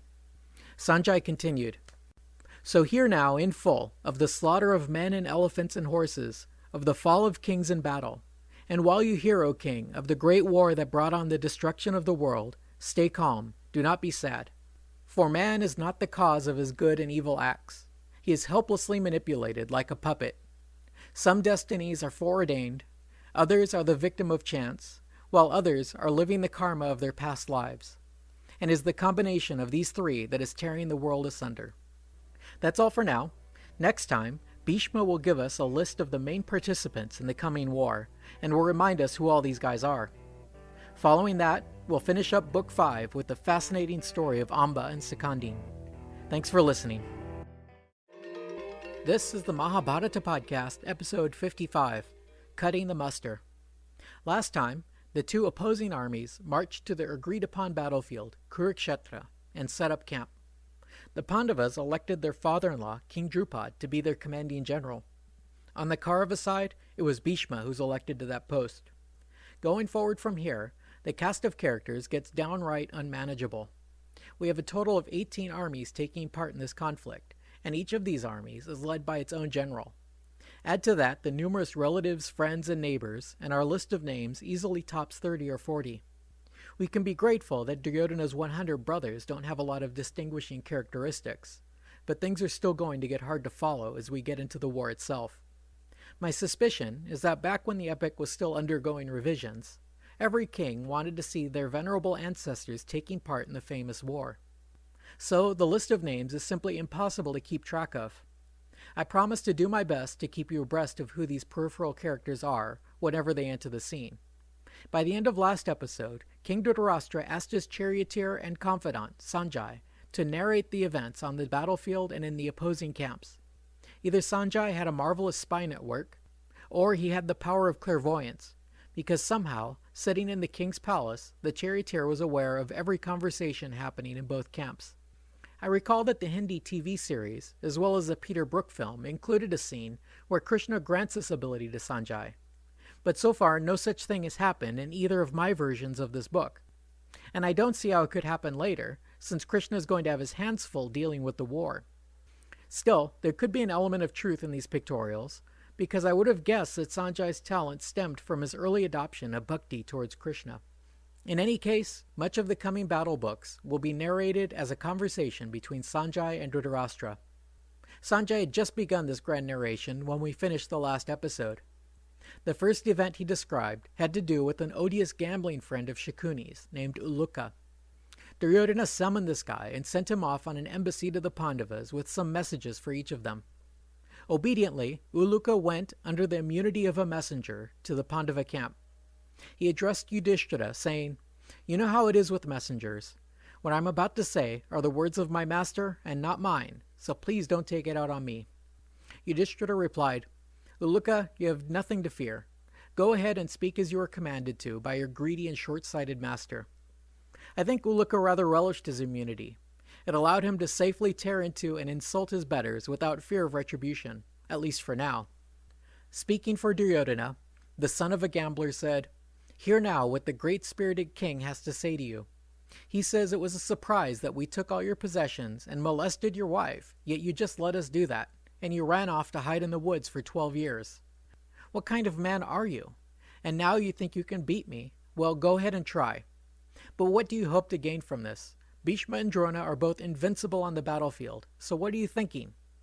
It's time for you to quit all your bragging and boasting and start fighting. Any wretch can brag, but it won't be for long." To Arjun, he said, "You know that God placed me over you and let me enjoy your kingdoms for the last 12 years. And God shall help me to continue to enjoy it for much longer after you are dead. What good was your fancy Gandhava bow when you became my slave at the dice game? And Bhima's club did not save you then. No, you had to be rescued by a woman. In Virata, you hid yourself in fear, dressed as a girl, while Bhimasena slaved in the kitchens. You know, I did that to you, because that is what happens to cowardly Kshatriyas who run from a fight. You know, I did that to you, because that's what happens to cowardly Kshatriyas who run from a fight. So go ahead and try using your magic tricks. Even 1,000 Krishnas could not help you now." The brothers, especially Bhima, were all smoking mad by this point, so Krishna helpfully stepped in to dismiss this foul little messenger. He said, "The Pandavas have heard what you've come to say, so go back to your master now. and tell him we pay no heed to your wild ravings. Tomorrow you will know the truth or falsehood of everything you have said." Arjun then added, "We know the source of your arrogance. You think that we will not kill our own uncle. But you'll see that Bhishma shall be the first one I kill, right before the eyes of you and your cronies." Thus Uluka returned to his master and relayed the reply. Duryodhana heard him out and then ordered the army to be mustered at dawn. The next morning, before sunrise, the vast Kaurava army stood arrayed and battle-ready before their commander. Addressing Duryodhana, the elder Kuru made an inventory of the heroes and warriors that made up the cream of their army. Bhishma began by declaring the two types of warriors that could be found among their allies and supporters. He said, "Great king, listen now to my accounting of your warriors. You have many millions of ratas, as well as a myriad of atiratas. These are the foremost among them." Bhishma then counted off each of the named fighters on the Kaurava side, rating them each on a scale from rata to atirata. From what I could glean from the internet, a rata is a chariot warrior, something like a medieval knight in armor. Atirata is way beyond that. It is defined as a warrior who's capable of fighting 60,000 opponents at one time. Obviously, the vast majority of the fighters fell in the rata category. Some people make a big deal out of this rating system in the epic, so I'll tell you how he rated the main characters of the story, starting with the 100 Kaurava brothers. Some people make a big deal out of this rating system in the epic, so I'll tell you how Bhishma rated the main characters of the story. Starting with the 100 Kaurava brothers, he rated them all as ratas. As for himself, Bhishma said, "I will not tell you my own talents, for you already know them." Next, he mentioned King Shalya, who had originally marched to the help of the Pandavas, but was tricked into serving the Kauravas in war. Shalya promised to make trouble with Karna when the time came. Bhishma rated him a full atirata. Next came Jayadratha, king of Sind. This was the guy who tried to run off with Draupadi, but was waylaid and had his hair shaven by Bhimasena. Afterward, he propitiated Shiva and was granted the ability to stop the 4 lesser Pandavas' attack, briefly. Bhishma rated him worth 2 ratas. Duryodhana and brother Dushasan both had 1 son each in the army, and they too got rated as ratas. Their guru Kripa is mentioned and flattered, but not rated. Next came the gambling uncle Shakuni. According to Bhishma, he was no slouch on the battlefield. He was rated rata. Next up was Drona's ill-fated son Ashvathaman. This guy whinnied like a horse the day he was born, and this omen was taken to mean that he would commit some terrible deed in the future. Bhishma said he could rate him as an atirata, but in fact he didn't even count as a rata, because, like all Brahmins, he just loved his life too much to be a great fighter. His pride and attachments were too much for a true warrior. Like Kripa, Drona is praised but not rated. Karna's son, Vrihasena, was a rata. The next warrior to be named was a Rakshasa king, Alayudha, who, we are told, had feuded with the Pandavas and bore them a grudge. If this was mentioned before, I've forgotten when. The next to be mentioned was poor Karna. Bhishma had this to say about him. "And as for your beloved friend who prodded you into this war, that vile braggart Karna is neither rata nor atirata. He stupidly lost his inborn armor and has been cursed by Parashurama. I rate him a half rata. When he finally faces Arjun, he'll be a goner for sure." Drona heartily agreed to this. He chimed in, "What you say is no lie. In battle after battle, he always runs away. This guy is meek and addled. He's half a rata." Karna's eyes nearly popped out as he was forced to listen to this, but he tried to keep his cool as he addressed his superiors. He said, "Grandfather, come on. All the time you're always putting me down. For Duryodhana's sake, I put up with it. But now you rate me as impotent and cowardly? You know what? You're the half-rata, not me. You're always wishing us ill and pining for your favorites across the field. The king doesn't see it, but only you would belittle our allies by putting down their achievements. Based on the people you like and don't like, you have made up this capricious rating system. It only serves to divide our friends and strengthen our enemies." He turned to Duryodhana and said, "Please consider this. Cast out this ill-intentioned Bhishma. He's undermining your strength. It's the easiest thing to break up an army as great as this, but it will be very difficult to join it up again. He's demoralizing us in the worst way. I'm telling you, this old guy is senile. He's lost his wits. To him, no one is ever good enough. The scriptures say one should obey the elderly, but not the senile. Karna then reiterated his pledge not to fight until Bhishma was out of commission. Bhishma heaved a big sigh and said, "If I did not have this terrible commission to carry out, I would silence you for good, Sutputra. You should remember that at the Swayamvar of the princesses of Kashi, all the kings and nobles were unable to stop me, alone in my chariot, from taking those girls. But then, ever since you came around, there's been nothing but disaster for the Kurus." Duryodhana finally intervened, asking Bhishma to get on with his muster. So Bhishma continued. He said, "I already finished with the guys on our side, so now I'll tell you how I rate the fighters on the Pandavas' side." He started with the 5 brothers. Yudhishthira, Nakul, and Sahadev each counted as 1 Ratha. Bhimasena was as good as 8 Rathas. And for Arjun, Bhishma said, "As for red-eyed Gudakesha, with Krishna at his back, there's no warrior like him anywhere, not among the gods, Danavas, Rakshasas, nor Yakshas. Neither in the past nor in the future will there ever be a fighter as accomplished as Arjun. This champion can kill off your army while he protects his own. Only Drona and I can withstand his assault. There's no one else capable of that. But Arjun, backed by Krishna, is young and skilled, while we are old and decrepit." Bhishma then went on to rate all the main characters on the Pandava side. Interestingly, they are almost all rated as mere Rathas. This includes the sons of Draupadi, Arjun's son Abhimanyu, the kings Virata and Drupad, Drupad's transsexual son Sikandin, and Bhima's Rakshasa son Ghatotkacha.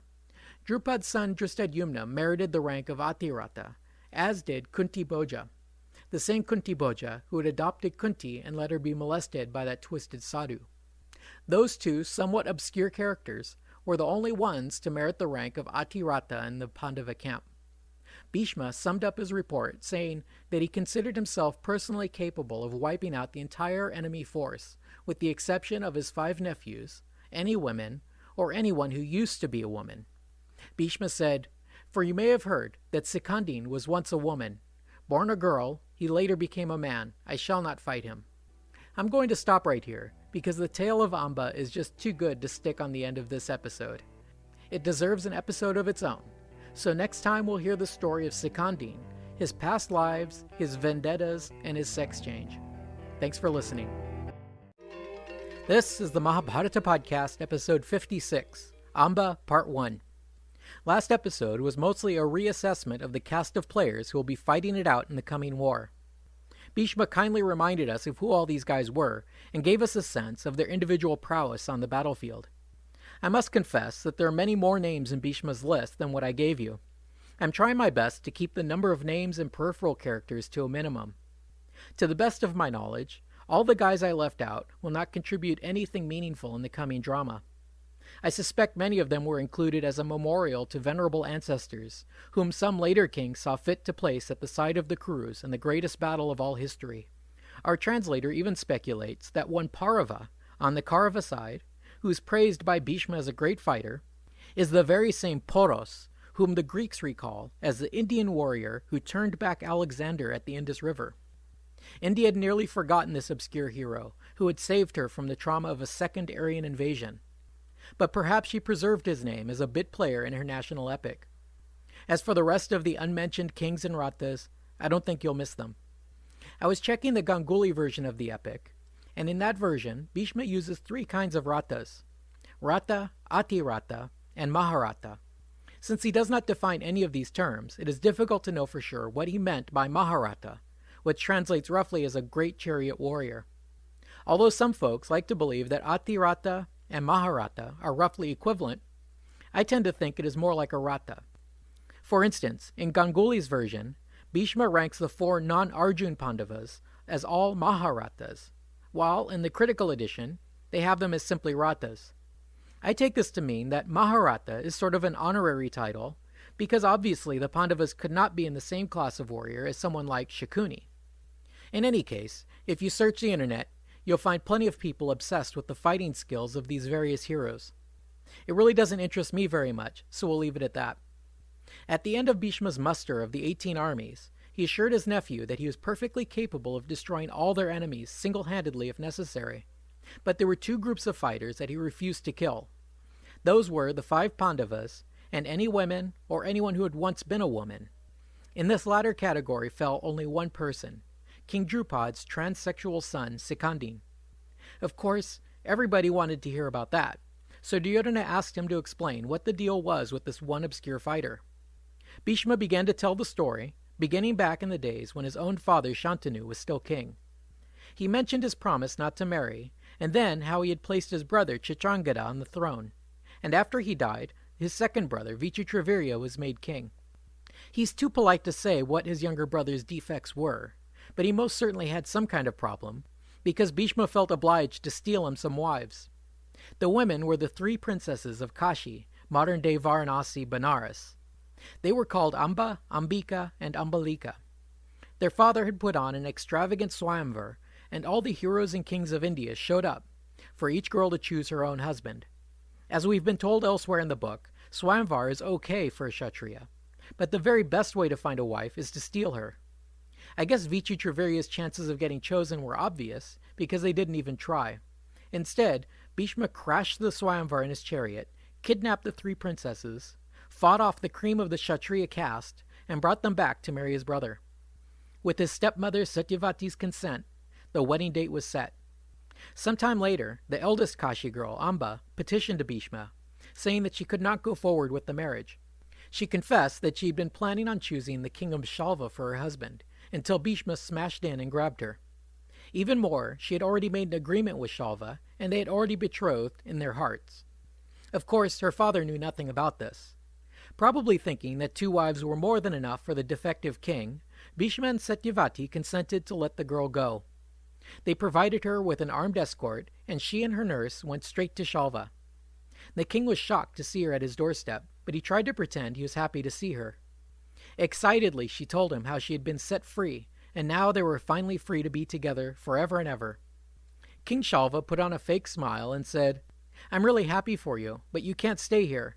Perhaps you'll go back to your father? I must say that the best thing would be for you to go back to Hastinapur. They're good people over there. Hopefully they'll take you back." Finally, he noticed how utterly crushed she looked when she found that he would not take her back.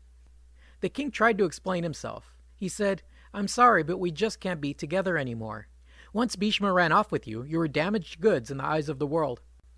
I have a kingdom to run here, and it is full of moralistic Brahmins and self-righteous nobles. They would never allow me to marry a woman who belonged to another man. I must set a good example for all my people, and marrying you would be just the opposite of that. So move along now, and don't let the door hit you on the way out." Amba was shocked, dejected, and could feel that dangerous female rage boiling up. She said, No, don't talk like that. Do you think I wanted to be abducted? You thought I was having fun? Do not abandon the one who loves you. I already discussed this with Bhishma, who's wise in the Dharma, and he says there's no scandal in this whatsoever. I swear to you that I never loved anyone but you. I was never with those other men. I see no man but you." The king said, "So, you had a real nice talk with Bhishma, eh? He's so wise. Why did you go to him? Maybe he'll take you. Do what you want. Now go. You belong to Bhishma now." Shrieking and wailing, Amba was escorted from the building. Half delirious, and not even sure where she was going, she left the city. Bitterly, she went over the recent events in her mind, trying to figure out what had gone wrong and whom she should blame. She cursed God, cursed her father, cursed Shalva and Bhishma, and she cursed herself for not acting sooner and jumping off of Bhishma's chariot when she was first taken. With her mind going endlessly in circles, she finally settled on the main cause of all her sorrows. It was Bhishma who had destroyed all her dreams and had perverted her fate from the life of a happy queen of Shalva to this situation, where she had no protector, her reputation was destroyed, and she had nowhere to turn. Bhishma had turned her life upside down, and she dedicated her existence to getting revenge on him. She said, "Bhishma Shantanava is the cause of all my misfortunes, and I see now that I have to get revenge on him." Her problem was that all the other kings were afraid of him, and her honor had been compromised, so there was little hope of finding her a champion. Since her only hope was to help herself, she sought shelter with some ascetics living in the forest. The leader of this group, a Brahmin named Saikavatya, questioned her. She explained all that had happened to her and told them that she intended to become an ascetic and to develop her spiritual powers. The wise sage had sympathy for her and said he'd do what he could to help. But behind the scenes, the sadhus were all worried about having a nubile princess living among them. Finally, they concluded that they could not keep her. They encouraged her to go to her father. They said, "Bless you, but you really should go home to your father. He will know what's best to do. For women must turn to their husbands when they need anything, and when they have a serious problem, they must go to their father. Asceticism is no walk in the park, dear girl, especially for a delicate princess like yourself." Amba was adamant, however. She did not think her father would be so forgiving. And besides, she wanted to make sure that her next life was better than the present one, and she would do that by fasting, yoga, and prayer. Luckily for Amba, while they were negotiating her next move, a passing sadhu took notice. It was her maternal grandfather, a noble Kshatriya who had at some point left his worldly position and become an ascetic.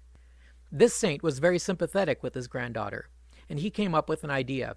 He said, "Do not go back to your father. I've got a better idea. Go to see Rama Jamadagnya. Tell him I sent you, and he'll take care of everything. He will surely kill Bhishma and make things all better." There must have been a sadhu convention going on, because just then, Rama's good friend, Akritavrana, was passing by, and Amba's grandfather waved him over. Once again, she repeated the story to him, and he said, "Rama is my friend, and he will carry out your request. But first, you need to figure out what it is you want. Would you rather fix things up with Shalva, or get revenge on Bhishma?" Well, you know what they say about a woman scorned. She preferred revenge over marriage. Possibly, at Akritavrana's summons, Rama himself appeared. Keep in mind that this is the Rama I've been calling Parashurama, and not the Rama of the Ramayana. The girl made one more appeal, directly to the famous Brahmin, and he said, "I very much would like to help you, but I only take up arms on behalf of Brahmins. But just say the word, and I will compel Bhishma or Shalva to do whatever you want." The girl did not want that, however. She wanted revenge. Rama tried to deter her, but she stuck to her guns. She said, "If you want to help me, then figure out a way to kill Bhishma, because that's all I want." Rama was still not sure about this mission, but Akritavrana interceded with his friend. He said, "Look, Bhishma isn't dumb. Just do what the girl asks, and I'm sure Bhishma will immediately concede defeat and do whatever you tell him. I'm sure it'll be just fine." So Rama agreed to do it, and he left for Kurukshetra with his Brahmin friends, Amba, and a crowd of spectators. Rama and his followers set up camp at the famous battlefield, and then sent a challenge to Bhishma. Bhishma said he went happily to greet this ancient and venerable Bhrigu. He hurried to the field of the Kurus with his own band of Brahmins in tow, and after respectfully greeting the immortal hero, he discovered what Rama was up to. Rama scolded Bhishma, saying, "Why on earth did you choose to ruin this girl? First you abducted her, and then you let her go again, and now she's unmarriageable by anyone.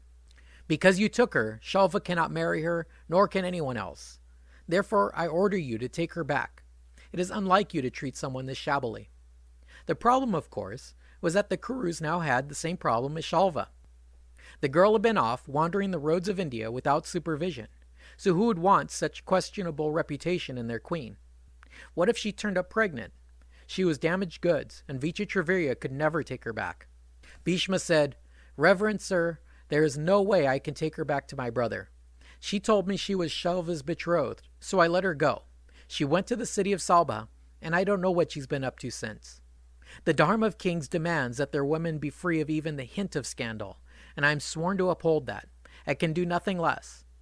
Bhishma said that at that point, Rama got really angry, his face getting red and his eyes rolling. This was a dangerous sign from the guy who exterminated the race of Kshatriyas many times over, just because one of them stole his father's cow. This debate is interesting because not only was Rama a living saint, he had also been Bhishma's guru in the martial arts. In Hindu tradition, one's guru is to be treated like God's deputy on earth. They are to be honored and obeyed without question. To justify himself, Bhishma had to argue himself out of a tough spot. Bhishma countered, "You are my guru, and I have always honored you greatly, but now you're not acting like a guru. Of course it is a sin to kill one's guru, let alone killing a Brahmin and an ascetic. I bear you no grudge, but Dharma allows for this. Acting in self-defense, even against a Brahmin, is no sin. So if you insist on making my brother marry this woman, I will fight you, and I may kill you. I am not afraid to die. I have often heard you bragging about how you killed off all the Kshatriyas long ago, but back then there was no Bhishma Shantanava. This time I am here, and you are old, and I will take away your pride in war."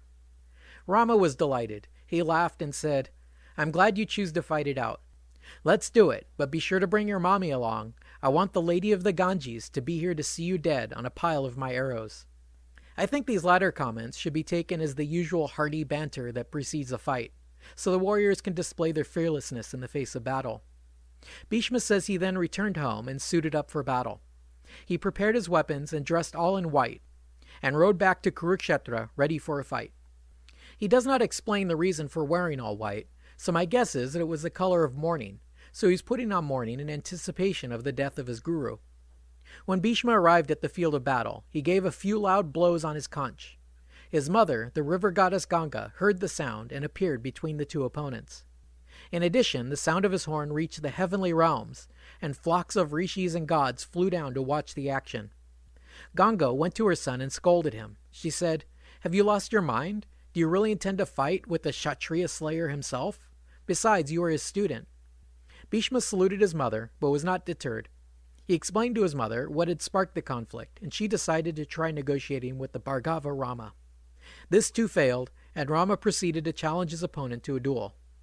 Bhishma said, "Mount your chariot, otherwise this will not be a fair fight." The Brahmin gallantly replied, "The earth is my chariot, and the Vedas are my 4 steeds." Just as the words left his mouth, he let loose a dense rain of arrows against Bhishma. Bhishma recalled, "Thereupon I saw Rama standing in a celestial chariot, carrying all manner of weaponry. It had been manifested from his mental power, and was as large as a city. His friend, Akritavrana, became his driver. Rama yelled, 'Attack!' and the 2 chariots began rumbling inexorably toward each other. They were racing at each other at full speed when, at about the distance of 3 arrow shots, Bhishma suddenly hit the brakes, stopped his car, jumped out, and knelt in obeisance to his guru, as was proper. Saluting Rama, he said, 'I shall fight with you, my better and superior, my guru. Wish me victory, my lord.' Rama was satisfied with this show of respect. He said, 'You have done well. I would have cursed you had you done any less. I will not wish you victory, however, because I'm about to whoop your ass. Now go and fight.'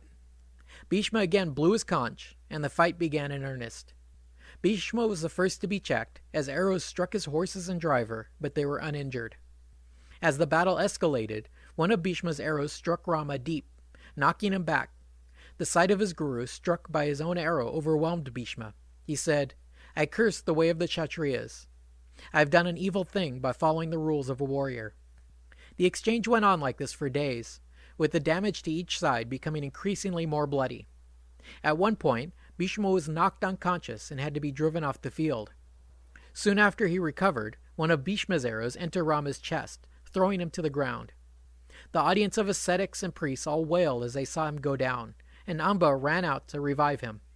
They splashed cold water on him, and he blearily stood up, yelling, 'You're a dead man, Gangeya!' As soon as he recovered his wits, the fighting commenced and even escalated to the point where the vast number of arrows passing each other in the air caused friction fires in the sky, burning up the shafts in mid-flight. The next day, Rama began to get annoyed. He pulled out one of his weapons of mass destruction. Bhishma disarmed the first missile and deflected many others, causing nuclear blasts on either side of the battlefield. On the next day, Bhishma's charioteer, his friend and confidant, was killed by a dozen of Rama's arrows. Bhishma was upset and firing wildly, and Rama took a slow aim and fired a single arrow that struck Bhishma in the collarbone, shattering the bone and causing him to spit up blood. With a look of mild surprise on his face, Bhishma fell, his soul lifting out of his body. Rama watched this and roared exultantly, improvising a primitive sort of victory dance. Bhishma recalled that while Rama was celebrating, he had drifted up out of his body and found himself surrounded by 8 luminous Brahmins, each as bright as the sun. He said that he just drifted with them peacefully, feeling as if they were his own dear brothers. Soon, however, they spoke to him, saying mysteriously, "Have no fear, and may you fare well." In an instant, he woke up, back in his body. He stood and saw his mother, in his chariot, holding the horses. She had held his position while he had been dead. Bhishma bowed again to his mother and took back the reins, and the fighting resumed. As you might expect, it was now Bhishma's turn to reciprocate. This time it was Rama who was fatally wounded, and who had a near-death experience. We don't know his soul's adventures, but in the physical realm, the sky went completely dark. There were meteors, hurricanes, and earthquakes. Rama also soon recovered, and the next day the fighting resumed. The following night, Bhishma went to bed completely dejected. It seemed that neither of them could die, and neither could win. It was a horrific, endless stalemate. As he prepared to sleep, Bhishma prayed to be shown a way out, even if it meant his own death. That night, while he dreamt, the same 8 Brahmins came to visit. Again they said, "Have no fear. Arise and fear not, Gangeya. You are in no danger. We are protecting you because you are our body. Rama Jamadagnya will never defeat you, but you will beat him." These spirit brothers, possibly the Vasus, then explained that Bhishma had learned some useful tricks in his past life, and if he just called upon that knowledge, it would come back to him. One of the things he'd forgotten was the spell for making a sleeper missile. This was knowledge from another plane of existence, and even Rama did not know about it. The spirit brother concluded, "So call that spell to mind and use it with gusto. This won't kill Rama, so you will incur no guilt. Once he is struck, he will fall deeply asleep, which is as good as dead when it comes to fighting. Rama can't die anyway, so this is the karma-free solution." Bhishma awoke the next morning feeling optimistic, but had completely forgotten the night's dream. I guess Rama's dreams were more about retirement than victory, because he awoke in a bad mood. He began right off with atomic weapons, and kept increasing the megatonnage with each volley. Bhishma countered with his atomic missile defense system, and the resulting atmospheric explosions burned up everything for miles around. The force of these explosions crossed over into the neighboring dimensions and rattled the China and Devaloka, while the netherworlds of the Yakshas and Rakshasas experienced cave-ins and landslides. Finally, Rama pulled out his Brahma weapon, the super H-bomb of the time, and Bhishma countered by arming one of his own Brahmas. At that moment, with the multiverse poised for destruction, Bhishma remembered that dream. He dropped the Brahma weapon and manifested the sleeper missile. He quickly took aim, but before he could fire, the sage Narada called for a timeout. He said to Bhishma, "Put down the sleeper. The gods are ordering you to desist. Just look at what you're about to do. That guy's a living saint. He's the best of the Brahmins, and he's your guru." Then Bhishma saw his spirit brothers again. They said, "Do what Narada said. That will be for the best." Bhishma disarmed the sleeper and put it away. Rama saw this and threw a tantrum. He cursed and spat and said, "I can't believe this. I've been beaten by that Kshatriya."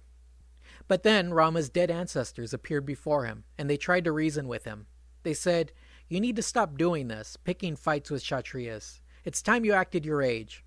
Yes, it's true that we asked you to take up arms, and you really gave it to them good. But the times are changing. Let this fight be your last. Now let it go. Put down your weapons and get back to austerities and worship." They continued, "Bhishma is one of the Vasus, and they've been protecting him all this time. You actually got off pretty lightly. But most of all, you need to give this up, because we know who shall kill Bhishma, and it won't be you. No, it will be the son of Indra and reincarnation of Nara Prajapati, the primeval god." Rama was having none of it. He said, "I've sworn never to withdraw, and I won't do it. I won't." Bhishma stood his ground, arrow notched and at the ready, while the ghosts pleaded with their son. Finally, the spirits again went to Bhishma and said, "Go now to your guru and pay your respects." Bhishma gladly did as he was told and knelt before his teacher. Seeing this, his old affection returned to Rama. He smiled and said, "There's no one like you on this earth, Bhishma. Go now. I am greatly gratified with your performance." Rama next summoned his ward, the Princess Amba. He said, "Young woman, you could clearly see that I gave it my best shot, but I just couldn't beat that guy. I'm afraid I can't help you. I don't think you will ever get your wish, so I suggest you go to him and work something out. He is an honorable man after all." Amba replied, "Blessed Lord, it is just as you say. He is as honorable as he is invincible. But there's no way I will ever go back to that man. Instead, I'm going to figure out a way to bring him down myself." I'm going to end it for now. It's quite a story and there's lots more to come.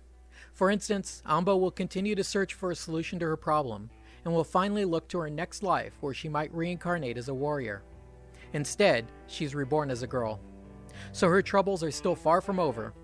We'll get all the details next time. Thanks for listening. This is the Mahabharata Podcast, Episode 57, Amba Part 2. Last time, we began the fascinating story of Amba Sikandin.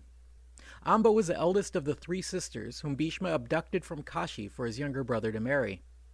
After the wedding date was set, she confessed that she was already betrothed to the king of Shalva. Bhishma and Satyavati nobly allowed her to go and sent an escort to take her to her betrothed in Shalva. Her short sojourn among the Kurus was already enough to mar her reputation, and thus made her unmarriageable for King Shalva.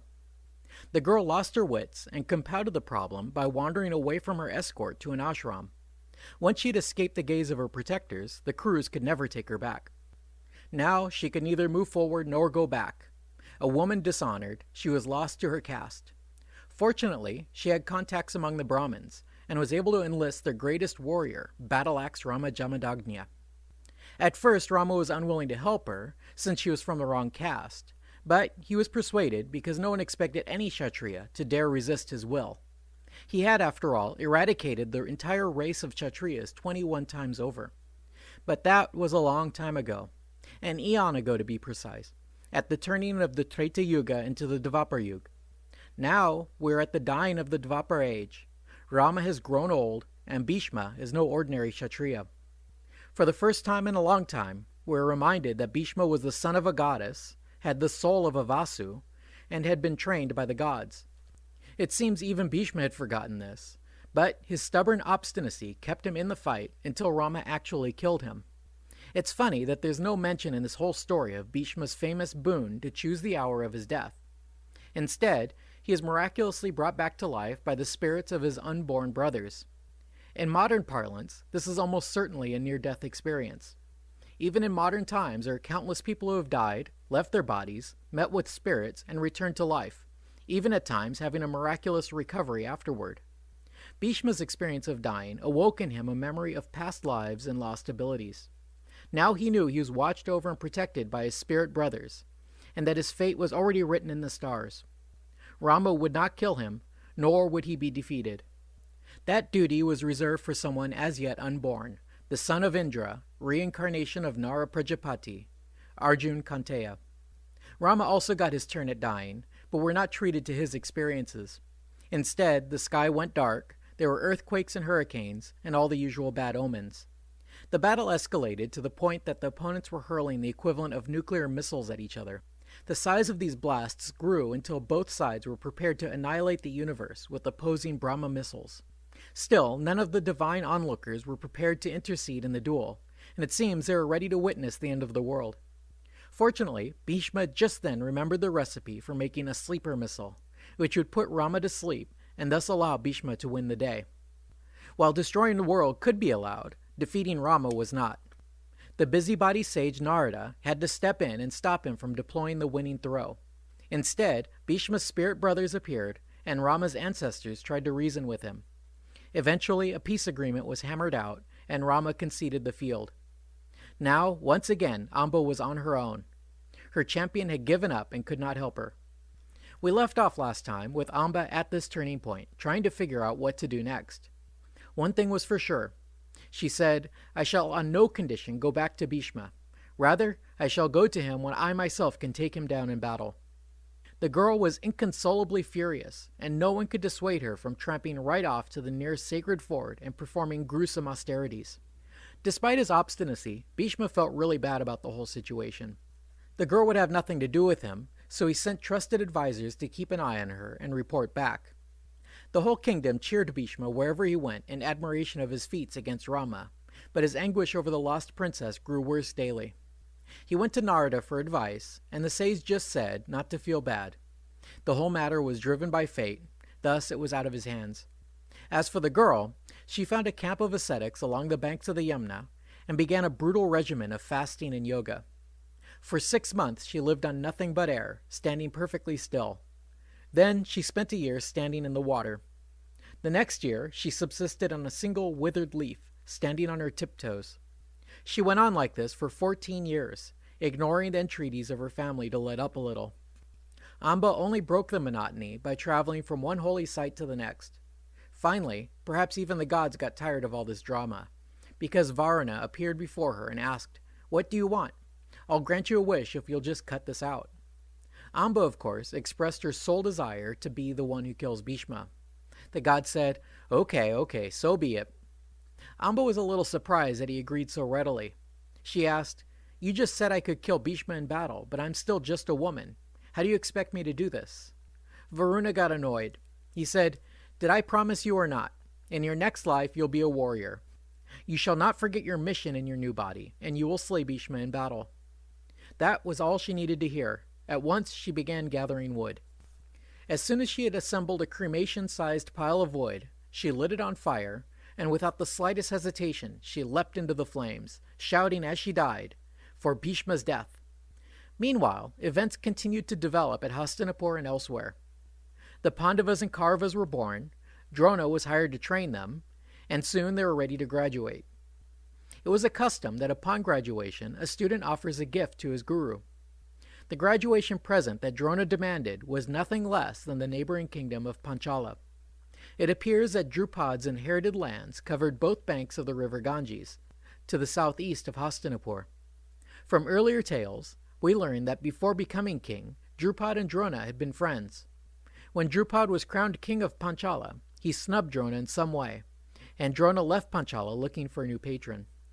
Thus, when Drona was hired to teach the younger generation of Kurus, he also bore a deep grudge against Drupad. When the boys offered a gift to their guru, what he asked for was the conquest of Panchala. Famously, the Kaurava brothers made the first attempt on the kingdom, but were beaten back, leaving it up to the Pandavas to rush in and win the day. Drupad was taken prisoner, and the kingdom was delivered up to Drona. Drona had done all this mostly to soothe his vanity. Plus, it was not looked upon kindly to depose kings in ancient India. In fact, the only examples of regicide we have so far are Kamsa, Shishupal of Chedi, and Jarasandha of Magadha. In none of those cases was the throne actually subsumed. Rather, in each event, the king was replaced by the next in line to the throne. It's also interesting that it was Krishna who was behind each of these deaths. To prove his point and to make it sting, Drona returned the southern half of Panchala back to Drupad, and kept the northern lands that bordered Hastinapur. It isn't clear what the status of these lands became. I get the impression that Drona made his son Ashvathaman the effective king of these lands, but we're never told who really controlled northern Panchala. As for Drupad, he had to humbly take what he was given and pretend to be grateful for it. But once the affair was over, he went looking for revenge. His number one problem at that point was that he and his queen were childless. You might recall from the early episodes that Drupad went on a mission to get a supernatural son who was designed to defeat Drona and bring down the Kurus. The result of that mission was the birth, out of a sacrificial fire, of Draupadi and her brother Drishtadyumna. Well, there seems to be more to this story. Because, as Bhishma tells it this time, Drupad first had a child in a more natural manner, named Sikandini. Sikandini is not mentioned in the story of Drishtadyumna and Draupadi, and Drishtadyumna and Draupadi are not mentioned in the story of Sikandin. But if we put the two stories together, Sikandin must have been born first. The story goes like this. Following his defeat, Drupad committed himself to powerful austerities. He managed to summon Shiva for help, and the god promised him a man-child who was a woman. This made no sense at all to Drupad, and he argued with the god. Shiva dismissed him, saying, "What is to be, will be. You shall have a daughter who shall become a man. This is her destiny. Now go away." Drupad hurried home and told his wife to get ready. The queen purified herself and became pregnant, giving birth to a girl named Sikandini. Remembering the god's promise, Drupad declared her to be his son and had her treated as a boy in all ways. The whole world was led to believe he'd had a son, except of course for Bhishma, who had inside knowledge. Drupad stuck to his cover story, even having the girl trained as a warrior by Drona. But the promised change never occurred. Soon the people were clamoring for a royal wedding. The queen remained confident that the god's prediction would come true soon enough, so she recommended that they go forward with the wedding. Surely the gods would set things right in due time. So, putting his faith in Shiva, Drupad entered the marriage market, eventually finding the daughter of Hiranyavarman of Dasharna as a bride for his son. Throughout the engagement and marriage, the deception was maintained, but Sikandini never changed. She behaved like a man in public, but the day for consummating the marriage soon arrived.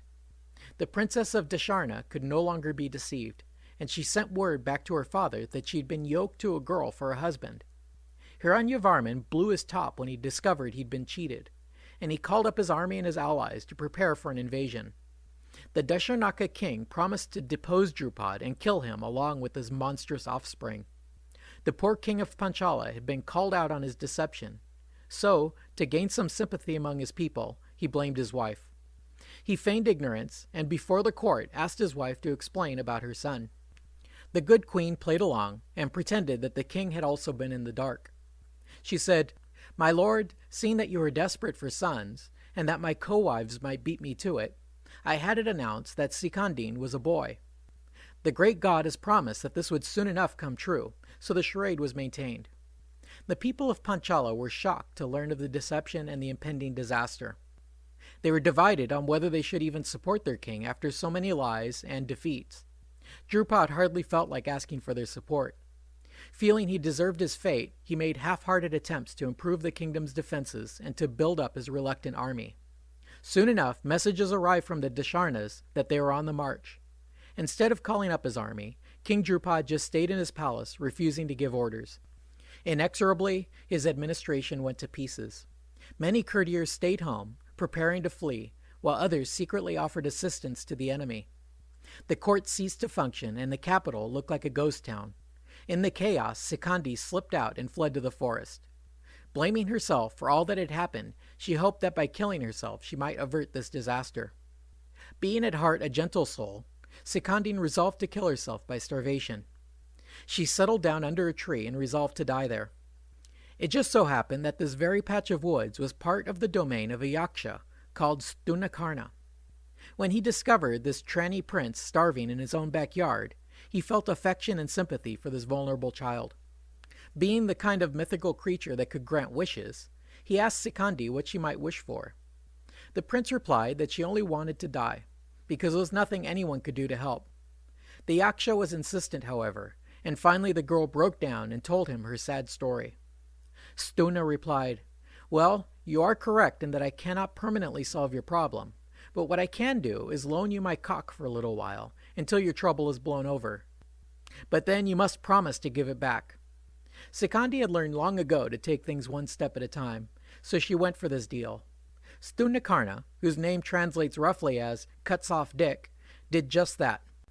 They traded sex organs, and voila, Sikandin was a he. Sikandin happily returned to Panchala and broke the news to his father that she was now a boy. The Dasharnaka army was right at their doorstep at this point, so the king hurriedly sent off a courier to tell them that there had been a mistake. The rumors were all false, and the prince really was a man. King Hiranyavarman remained suspicious, so to confirm, he sent a gaggle of trusted concubines to check out his so-called son-in-law. These yakshas, genial leprechauns or not, must be fairly well endowed, because the ladies were quite happy with what they saw. They reported this back to their master, and he was satisfied that it all had been one big misunderstanding. They all had a big laugh, feasted each other, exchanged gifts, and the erstwhile punitive expedition packed up and returned home. With all the entertainments coming to a close, Sikandin began thinking of his promise to return his John Thomas.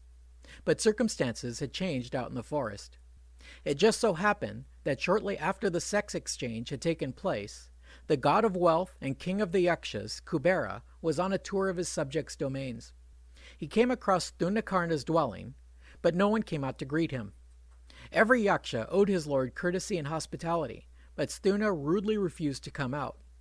Kubera grew annoyed at this perceived insolence and threatened to curse his subject. Kubera's courtiers had heard the rumors, and they tried to explain. They said, "Sire, Stuna was helping out King Drupad's daughter and lent her his dong. Lacking this valuable appendage, she remains indoors. She feels it is not appropriate to appear before you in her current condition." I guess Kubera is one of those hotheads, because he refused to back down. He said, "Bring Stuna before me immediately, so I can punish her. I shall make her a woman for the rest of eternity." Stuna came rushing to the god's presence and begged for mercy. The courtiers also thought this was a bit extreme, so they interceded for him, begging that a time limit be set on the curse. Kubera consented, ruling that Stuna shall remain female so long as the Prince of Panchala still lived. On Sikandi's death, Stuna would regain her manhood. Not long after, Sikandi returned to the forest to fulfill his promise. Stuna was gratified that the prince had returned, but of course the exchange was not made. Stuna explained what had occurred and said, "So there you go. Enjoy yourself. Live it up while you can. I'm sure all of this was fated to happen just like it did, so there's no point in resisting it." Sikandin was delighted at the news. He returned home, where his father showered gifts on him, while he in turn gave gifts to Brahmins in thanksgiving. The king sent both of his sons, Sikandin and Drishtadyumna, to study warfare under Drona at Hastinapur. Bhishma finished his story, saying that the prince had since become an accomplished warrior, and that he had no intention to defend himself from Sikandin's attack. He said, "Thus it was that the eldest daughter of the Kashis was born in Drupad's lineage and became a great warrior. When he encounters me on the field, I shall not even look at him, let alone defend myself, because I have sworn before the world that I shall not fight a woman, a former woman, someone with the name of a woman, or someone who seems to be a woman. If I were to kill a woman, it would be to kill myself. Therefore I shall not fight him, even if he attacks me." Duryodhana thought about it a while, and concluded that this was a worthy thing for his uncle to do. As if seeking reassurance, Duryodhana had a question. He asked, "Grandpa, can you tell me again, how long would it take you to kill all our enemies?" Bhishma replied, "About a month, my son." He then asked Drona the same question. The Brahmin laughed and said, "I'm old and feeble, but with my magic arrows, I reckon about a month too." Karna then interrupted, "Oh yeah? Well, I could do it in 5 days." Bhishma scoffed, "Talk is cheap. Wait till you meet Arjun and Krishna on the battlefield, and then tell us what you think." The following morning, the armies on both sides were mobilized. Each of the generals led his army forward onto the field of battle. They all had bathed and purified themselves, wore garlands and white robes, held swords and banners, and had made offerings to the fire. Vinda and Anuvinda of Avanti, the Kakayas and Balikas, all marched out, led by Bharadvaja. Ashvataman, Shantanava, Jayadratha of Sindhu, the Southerners, Westerners, and the mountain warriors, the Gandhara prince Shakuni, all the Easterners and Northerners, Shakas, Yavanas, Shibis, Vasatis, with their own troops surrounding their great warriors. All these warriors marched out in the second army. Kritavarman with his force, the mighty Trigartas, and King Duryodhana surrounded by his brothers, and Shala, Burishravas, Shalya, Bhurbala of Koshala marched in the rear, led by Dhritarashtra. They marched, these warriors about to give battle, over even roads, and in full armor they took up positions in the western part of the field of the Kurus. Duryodhana had a camp set up there that was decorated like Hastinapur. Experienced men who lived in the city saw no difference between the city and the camp. The Kauravya king had similar fortresses built for other kings as well, by the hundreds and thousands. The army bivouacs in hundreds of groupings stretched a distance of 5 leagues into the circular battle arena. The rulers of earth, according to their vigor and strength, entered their thousands of opulent camps quickly. King Duryodhana portioned out superb foods to the great-spirited princes and their troops as well as non-combatants. Elephants, horses, men, artisans, other camp followers, bards, songsters and minstrels, merchants, courtesans, harlots, and spectators. The king looked after all of them in a proper fashion. Likewise, King Yudhishthira Kanteya, son of Dharma, urged on his heroes, led by Drishtadyumna. He gave orders to the brave leaders of the Chedis, Kashis, Kurushas, the enemy-killing Drishtaketu, to Virata, Drupada, Yuyudhan, Sikandin, and the 2 archers of Panchala, Yuyudhabanyu and Uttamaljas. The champions, wearing colorful armor and earrings of pure gold, blazed like fires on sacrificial hearths sprinkled with butter. Those archers shone like luminous planets. The king paid honor to the army, division by division, and ordered the troops to the march. Pandu's son first sent off Abhimanyu, Burhanta, and all the Draupadayas, who were led by Drishtadyumna. In the second formation, Yudhishthira sent Bhima, Yuyudhan, and Dhananjaya Pandava. The noise of the happy warriors, hoisting on harnesses, milling about, running around, seemed to touch heaven. The king himself, with Virata, Drupada, and other princes, marched in the rear. This army, led by Drishtadyumna, appeared as the Ganges in spate, stagnating and then flowing. Then the sagacious king again regrouped his ranks in order to fool the torrential wits of the sons of Dhritarashtra. The Pandava ordered the Draupadaya archers, Abhimanyu, Nakula, Sahadev, and all the Prabhadrakas, 10,000 horses, 2,000 elephants, 10,000 foot, and 5,000 chariots, and the invincible Bhimasena to the vanguard. In the center, he placed Virata, Jayatsena of Magadha, the two Panchala warriors, Yudamanyu and Uttamajas, both heroic and great-spirited wielders of clubs and bows, while Vasudev and Arjun also followed in the center. There were berserk men there, clutching their weapons, 20,000 standards commanded by champions. There were 5,000 elephants, all the chariot trains, footmen, and commanders, carrying bows and swords and clubs by the thousands in front, by the thousands in back. The other kings were largely stationed in this sea of troops where Yudhishthira himself was, with thousands of elephants, tens of thousands of horses, thousands of chariots and foot soldiers, relying on which he marched to attack Suyudana Dhritarashtra. Behind followed hundreds of thousands and myriads of men, marching and shouting in thousands of formations.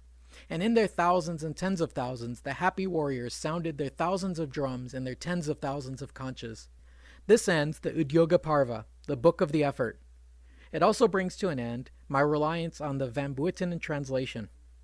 I still have Ganguly, and I've got a translation of the battle books on its way from the Clay Sanskrit Library. Thanks to Kalpesh, who suggested it on my blog.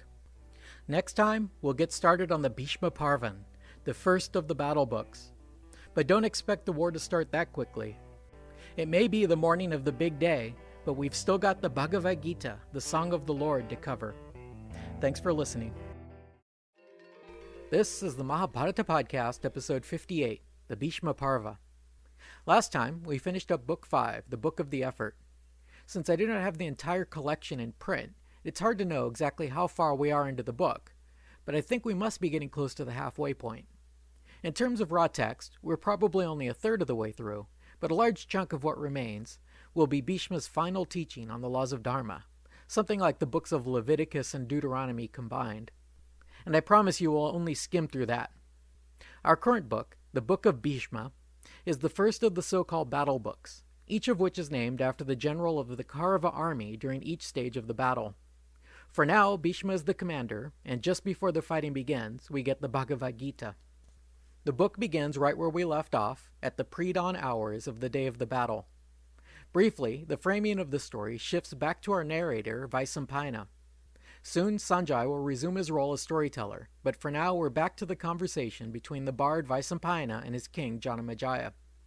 Vaisampayana said, "Listen, my lord, how those heroes, the Kurus, the Pandavas, the Somakas, fought on the sacred plain of Kurukshetra. Accomplished in their study of the Vedas, they all took great delight in anticipation of the battle to come. The Pandava army occupied the western half of the plain, facing their enemies to the east.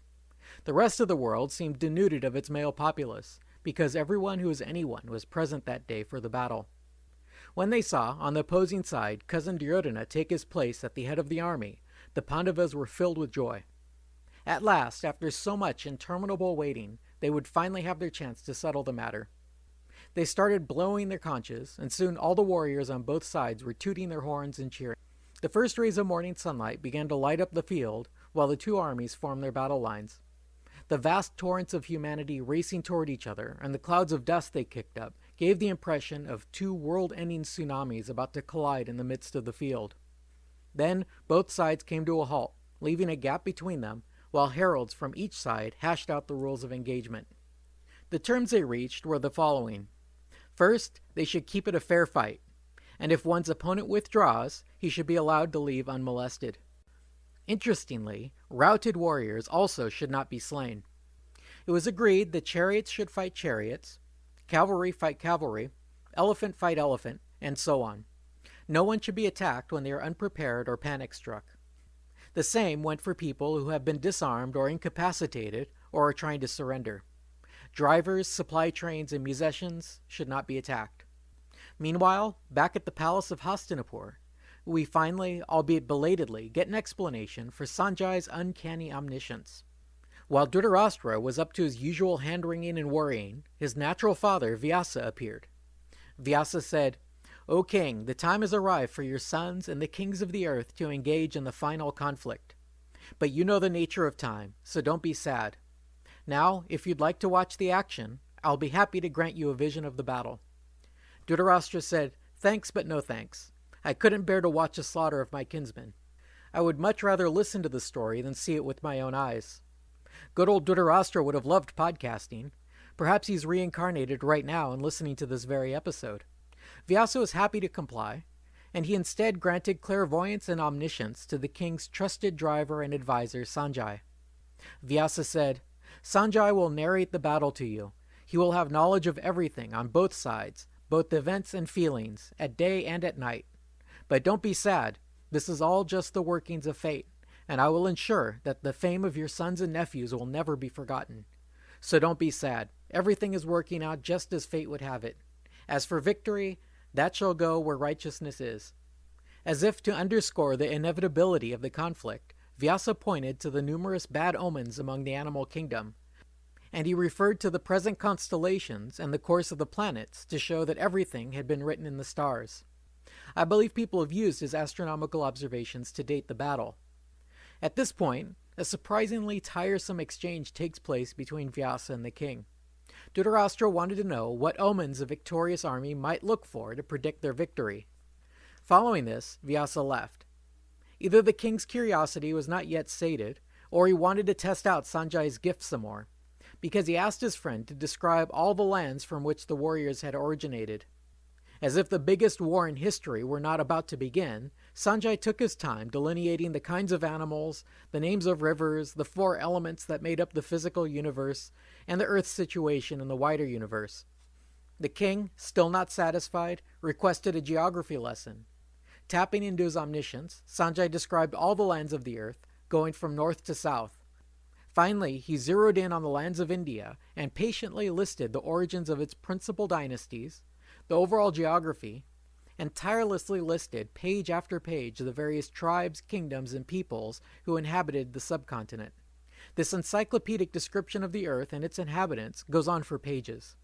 It seems like even Sanjay's mind began to wander, because his omniscient mind's eye alighted on a stunning future event. He suddenly exclaimed, "My lord, Bhisma, the son of Shantanu, the elder of the race of the Bharatas, has been slain. I see that foremost of all warriors lying dead on a bed of arrows, slain by Sikandin." Now that prediction succeeded in snapping the king out of his reverie. With tears welling up in his vacant eyes, Dhritarashtra asked, "How could Bhishma have been slain by that nobody Sikandin? How did my sons allow this to happen? Where was Drona and Kripa that they did not defend him?" This news definitely did the trick and concentrated the king's mind on the events at hand. Now Dhritarashtra wanted to know everything: how the battle started, how it happened that the invincible Bhishma had been killed, and what became of his sons following that dreadful incident. Not missing a chance to berate his patron, Sanjay first pointed out that Bhishma's death was ultimately the result of the king's forbearance during the dice game. But then he obliged his master by telling him everything that had taken place during the great conflict at Kurukshetra. Sanjay began his narrative on the night before the battle. Duryodhana, knowing that he had the upper hand in this fight, declared that their main objective should be to protect Bhishma. So long as Bhishma lived, they could never be defeated. The prince particularly assigned some of his best warriors to seek out and kill Sikandin at the first opportunity. Dushasan was chosen to lead this critical mission. The following morning, 10 of the Kaurava armies were arrayed in a line, each led by its respective general, while the 11th army, composed of the Kaurava's own men, took up the vanguard, with Bhishma at the foremost position. In the pre-dawn hours, all 7 planets were seen in a straight conjunction, each blazing like a fire in the sky. When the sun appeared, it seemed to be divided in half. Bhishma instructed his soldiers that this constellation meant that the doors to heaven were now wide open, and that they should follow the dictates of their primeval dharma and embrace death joyously. Every warrior in India, with the exception of Karna and his followers, stood arrayed on the battlefield. In response to the Kaurava army's disposition, Yudhishthira referred to the teachings of Brihaspati and recommended that their lesser force take up the Vajra, or thunderbolt-shaped array, with Bhimasena at the head, followed by Arjun and Krishna, who would protect Sikandin until the right moment. When the vast Pandava army was in position, Yudhishthira could finally see how his army compared with the Kauravas, and it didn't look good. Large as it was, his army looked paltry in comparison to their opponents. Addressing Arjun, he said, "Well, we've set up our army according to the ancient scriptures, but that's a damned big army over there. How exactly do you expect that we shall win this fight?" I guess Arjun wasn't yet feeling any doubts, because he reassured his brother, saying, There's only one way a smaller army can vanquish a greater one, and that is something all the wise men know. Victory always goes where there is righteousness. And where there is Krishna, there is righteousness. With the Lord of the Universe on our side, I frankly do not see how it would be possible for us to lose. As best as I can tell, the Pandava army was arrayed as follows. Bhimasena stood at the very front of the army, with Nakul and Sahadev on either side. The commander of the allied forces, Dhristadyumna, held the center of the vanguard, while Draupadi's 5 sons and Arjun's son, Abhimanyu, held the rear. Following the vanguard, at the head of the main force, was Arjun and his unarmed driver, Krishna. Sikandi was nearby, to be protected until the moment of Bhishma's death was at hand. At the very center of the army stood Yudhishthira, mounted in his chariot and surrounded by war elephants. Behind him was Virata and his army, and behind that was King Drupad's force. The Pandavas held the western half of the field facing eastward, with the wind blowing at their back into the faces of their enemies. On the Kaurava side, the odors of the Pandava war elephants made the horses and elephants exceedingly skittish, while the carrion birds had an uncanny interest in just their side of the field. Duryodhana held the very center of his army, and was mounted on a gigantic war elephant. His uncle Shakuni held his rear. Bhishma, dressed all in white, stood at the very front of the army, along with the numerous sons of Dhritarashtra. The Kaurava side had 100,000 elephants, and 100 chariots for every elephant. There were 100 horsemen for each chariot, 10 archers per horseman, and 100 infantry per archer. You do the math. As the sun peaked over the horizon, Krishna advised Arjun to offer a prayer to Durga, the most badass goddess of destruction in all 3 worlds. Arjun stepped down from his chariot and prayed, praising the goddess and asking for victory in this war. Soon the goddess appeared before them on the battlefield. I guess she too was anxious to get on with the war because she kept it brief. She said, "Son of Pandu, you shall vanquish your enemies in a short time. You are Nara, and you have Narayan at your side. You cannot be defeated. Not even Indra could do that." Then she vanished. Thus reassured, Arjun happily leaped onto his chariot, and he and Krishna gave a triumphant blast on their horns. I'm going to end the narration here for now, because the very next chapter begins the Bhagavad Gita, which deserves its own series of episodes. I must say that the opening of the Bhisma Parva is as convoluted and difficult to follow as the very beginning of the epic was. I suspect very strongly that at these important launching points in the epic, later editors were unable to resist adding in more details and new chapters.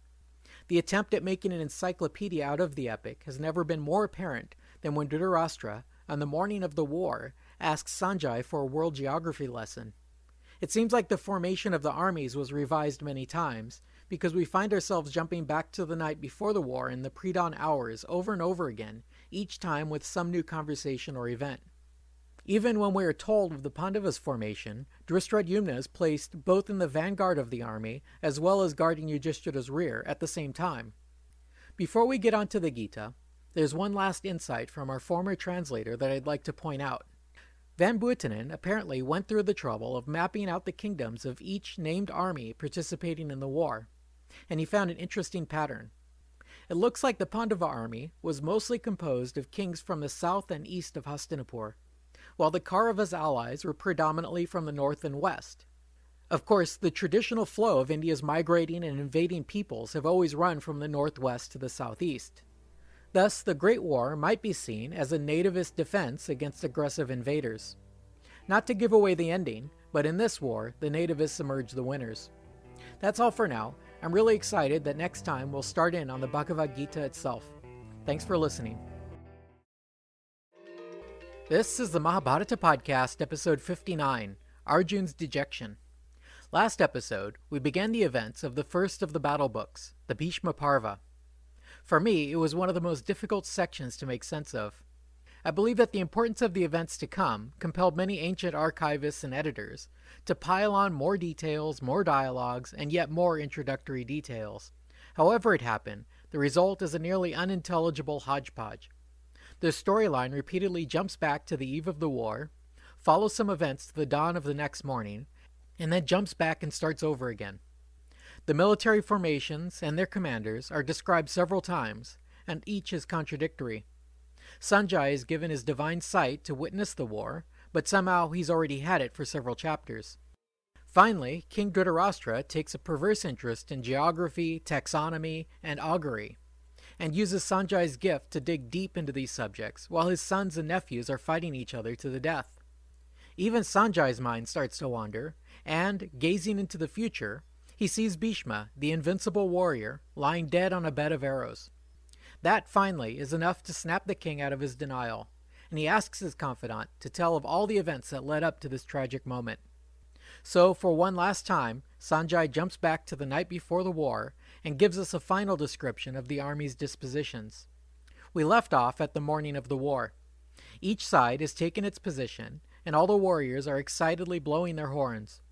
This is where the section of the Mahabharata called the Song of the Lord, the Bhagavad Gita, begins. The book opens with Dhritarashtra asking Sanjay to tell us more about the morning of the war. He says, "Tell me, when my sons and nephews assembled on the field of Kurukshetra, facing off with each other, what did they do next?" Bear in mind that for the entirety of the Gita, the story is told as a dialogue between Sanjay and King Dhritarashtra.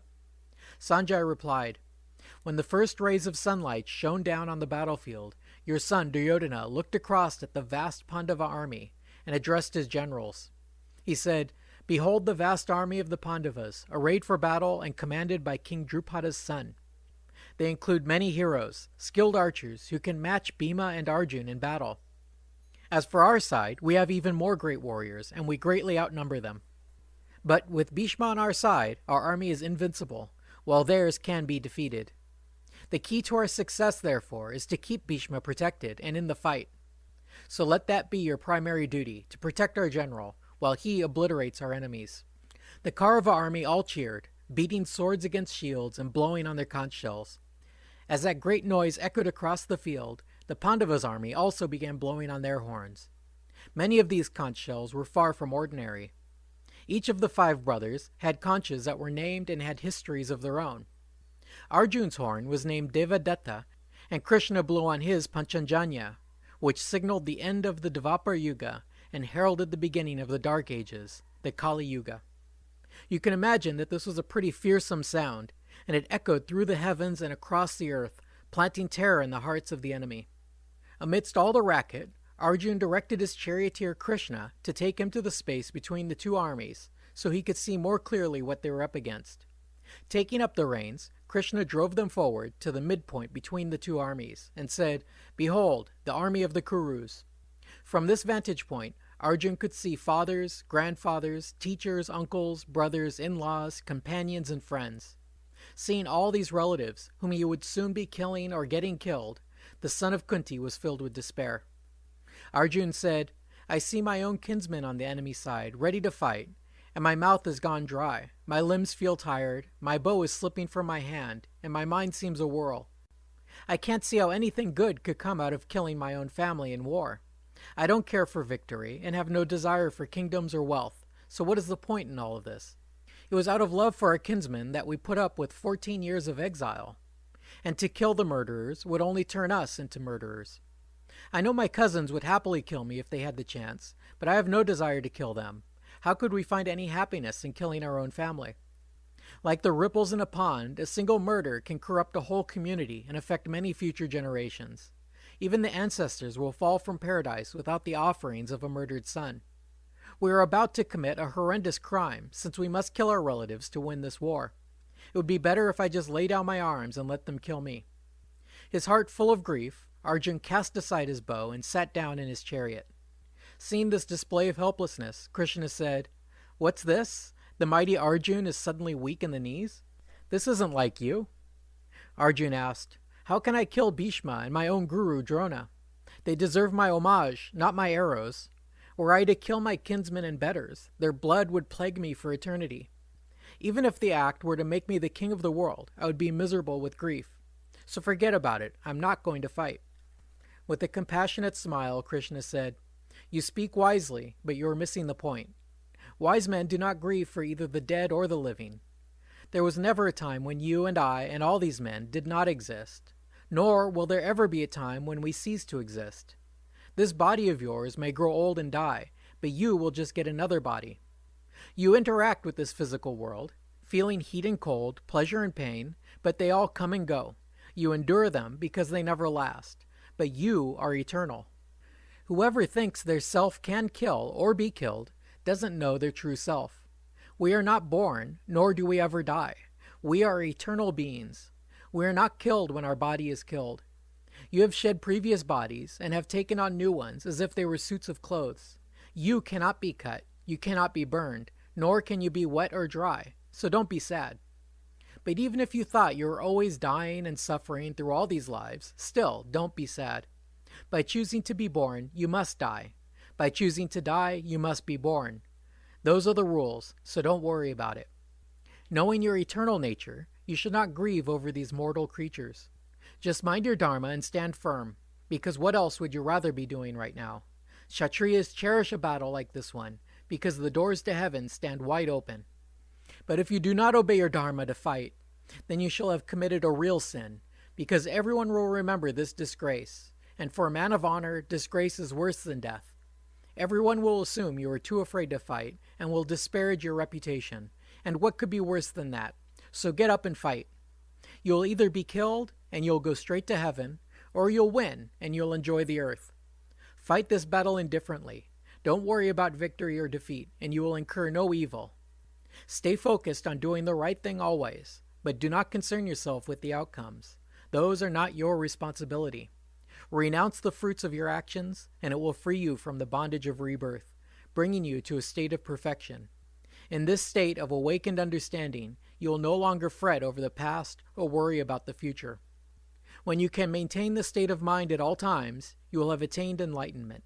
Arjuna asked, "You keep saying that the world is an illusion, that none of this exists, nor does it really matter.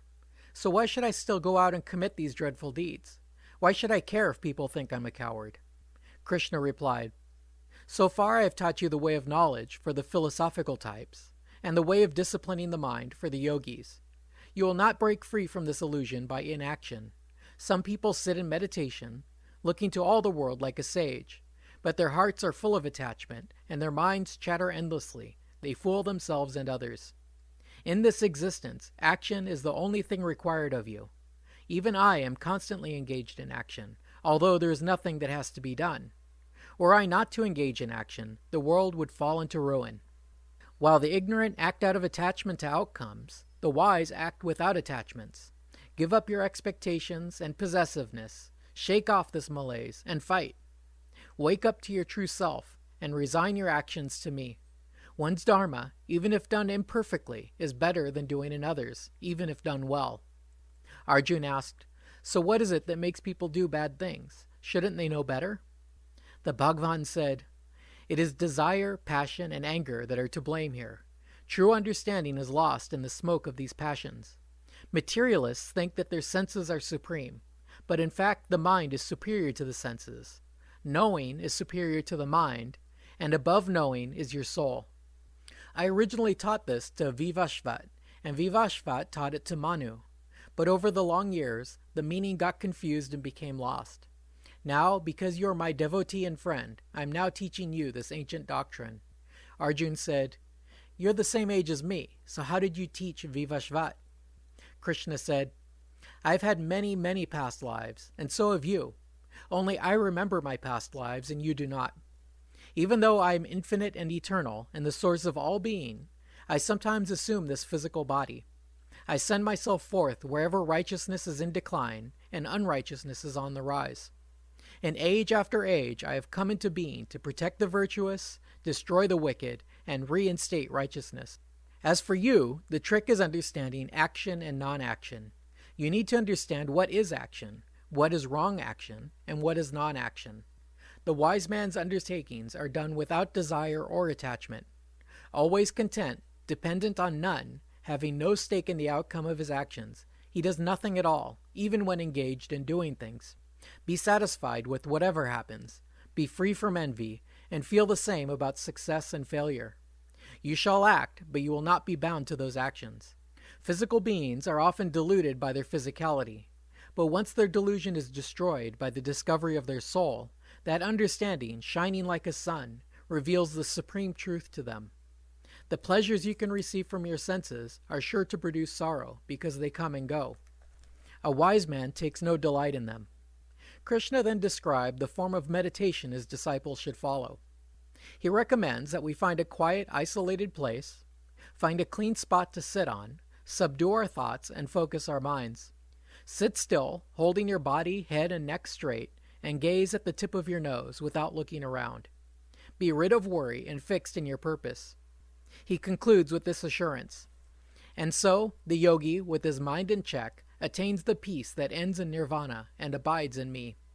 Krishna went on, Yoga is not for people who eat too much or like to sleep in, but neither is it for people who starve themselves and stay up all night.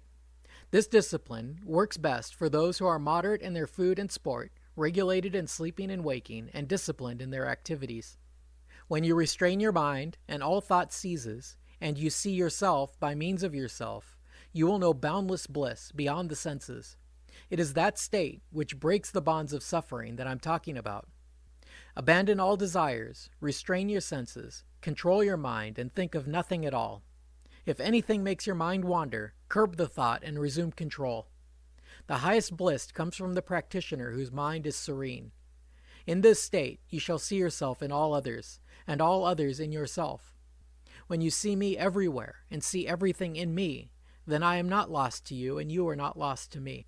Arjun said, I don't see how it's possible to do what you're saying. The mind is fickle and turbulent. Calming the mind is as difficult as calming the wind. Krishna replied, Without a doubt, the mind is fickle, but through constant practice, anyone can pull it off. On the other hand, without self-control, I don't think it can be done. Arjun had another question. He said, Well, that still sounds pretty difficult. I imagine lots of people have tried this and failed. Isn't that the worst of all, since they didn't get to enjoy this world and they've lost the next? Krishna said, No, it doesn't work that way. You lose neither this world nor the next, because he who does good deeds and is committed to his own dharma does not experience misfortune. When you die, you spend countless years in heaven, and in your next life you will be born in a virtuous family and will have ample opportunity to continue on this path. In your next life, you do not have to start out from scratch. Instead, you're born in an advanced state and pick up where you left off. Thus, even the smallest effort on your part will guarantee you a place by my side, given enough time. Arjun now wanted to know about Brahman and how it relates to the soul. If I were to attempt to translate Brahman into English, the word consciousness might be the best fit. This would be the cosmic sort of consciousness, the consciousness that in quantum mechanics collapses the wave function and turns potentiality into reality. Arjun also wanted to know how karma, translated here as action, interplays with consciousness and the physical world. Krishna said, Consciousness is indestructible and supreme. It is the soul's intrinsic nature. Its creative force is karma, and that is what brings a physical world into existence. Consciousness, in its active state, constitutes the material reality, while its passive state constitutes the soul. Your thoughts and state of mind determine your fate. Thus, whoever thinks of me at their time of dying shall attain my state of being in the next world. I am easily reached by the practitioner who keeps all things from his mind except me. And those eminent ones who have accomplished this no longer need to be reborn, for they have gone to the highest perfection. All other forms of worship and sacrifice may lead you to heaven or other cosmic realities, but you will eventually have to be reborn here. But having reached me, there is no rebirth. But be warned that this supreme state cannot be attained through devotion to anyone else. You may wonder why this path is exclusive to me alone, but that would be because you do not know who I truly am. This knowledge, the secret and noble knowledge of my true nature, will free you from all doubts and sorrows. This whole universe came into being out of my non-material, unmanifested self. All material creation is a part of me, but I am not limited to just that. Without thought or intent, the physical universe springs out of me, is maintained by me, and then returns to me again and again. Many people are deluded by the material reality all around them, and they think that is all there is. They do not perceive my divine nature and just see me as a weak human. Blind to the truth, their hopes, acts, and knowledge are all in vain. They are lost in darkness, and they unwittingly do bad things. But those who perceive their own divine nature are single-mindedly dedicated to me, knowing that I am the imperishable source of all being. You see, I am the ritual, I am the sacrifice, I am the offering, and I am the fire. I am the father and the mother of this world. I am the Rig, Sum, and Yajurvedas. I hold back the rain and I send it forth. I am deathless, yet I am death itself. I am matter and I am spirit. The priests who are dedicated to the Vedas, drink soma, and perform all the rituals are sure to reach the holy world of Indra. They have a great time, enjoying the celestial pleasures available there, but eventually they wear out their welcome and wind up right back here again. If you're dedicated to the gods, you go to the gods. If you're dedicated to the ancestors, you go to the ancestors. And if you're dedicated to me, you come to me. So whatever you do, whatever you eat or offer or donate, do it as an offering to me, and you'll be released from the bonds of karma, of cause and effect. Even the lowborn, women, Vaishyas, and Shudras shall reach the highest destination by this means. You have found yourself born to this unhappy world and having forgotten who you truly are. So devote yourself to me, and I will show you the way out of here, back to your godlike state. This has been a pretty heavy dose of philosophy for one episode, and we're about halfway through the Gita, so I'll stop here for now. In trying to describe his cosmic nature, Krishna will soon grant divine vision to Arjun, who will get a glimpse of who Krishna really is. It's a bit challenging to take on this holy book like this, and convey some of its meaning. As I have done with the epic so far, I'm paraphrasing the original text, and jumping over the repetitiveness and obscure references or digressions. In the case of the Gita, this consists mostly of leaving out his technical references to Samkhya philosophy and the use of the terms yoga and yogi. Krishna's use of these terms are tangential, and he does not expound on their definition, so I'll leave it to you to study this more deeply. As for Krishna's message, I'm trying to convey it as best as I understand it. I believe my understanding of the Gita is adequate for the purpose, because I agree with Krishna that Brahman, or consciousness, pervades all physical matter, and extends infinitely beyond that. Consciousness is also the essence of spirit or soul, and our true selves are eternal and indestructible. For reasons that are hidden to us, we have each chosen to conceal our divine nature, forget our past existence, and pretend to be mortal animals struggling to survive in a physical universe. The Gita, like all great spiritual teachings, is trying to wake us up and remind us who we really are. It is very difficult to be constantly mindful that our power and true identity resides in a part of ourself that is silent and invisible. Hopefully this episode helps somewhat to make you remember that. Thanks for listening.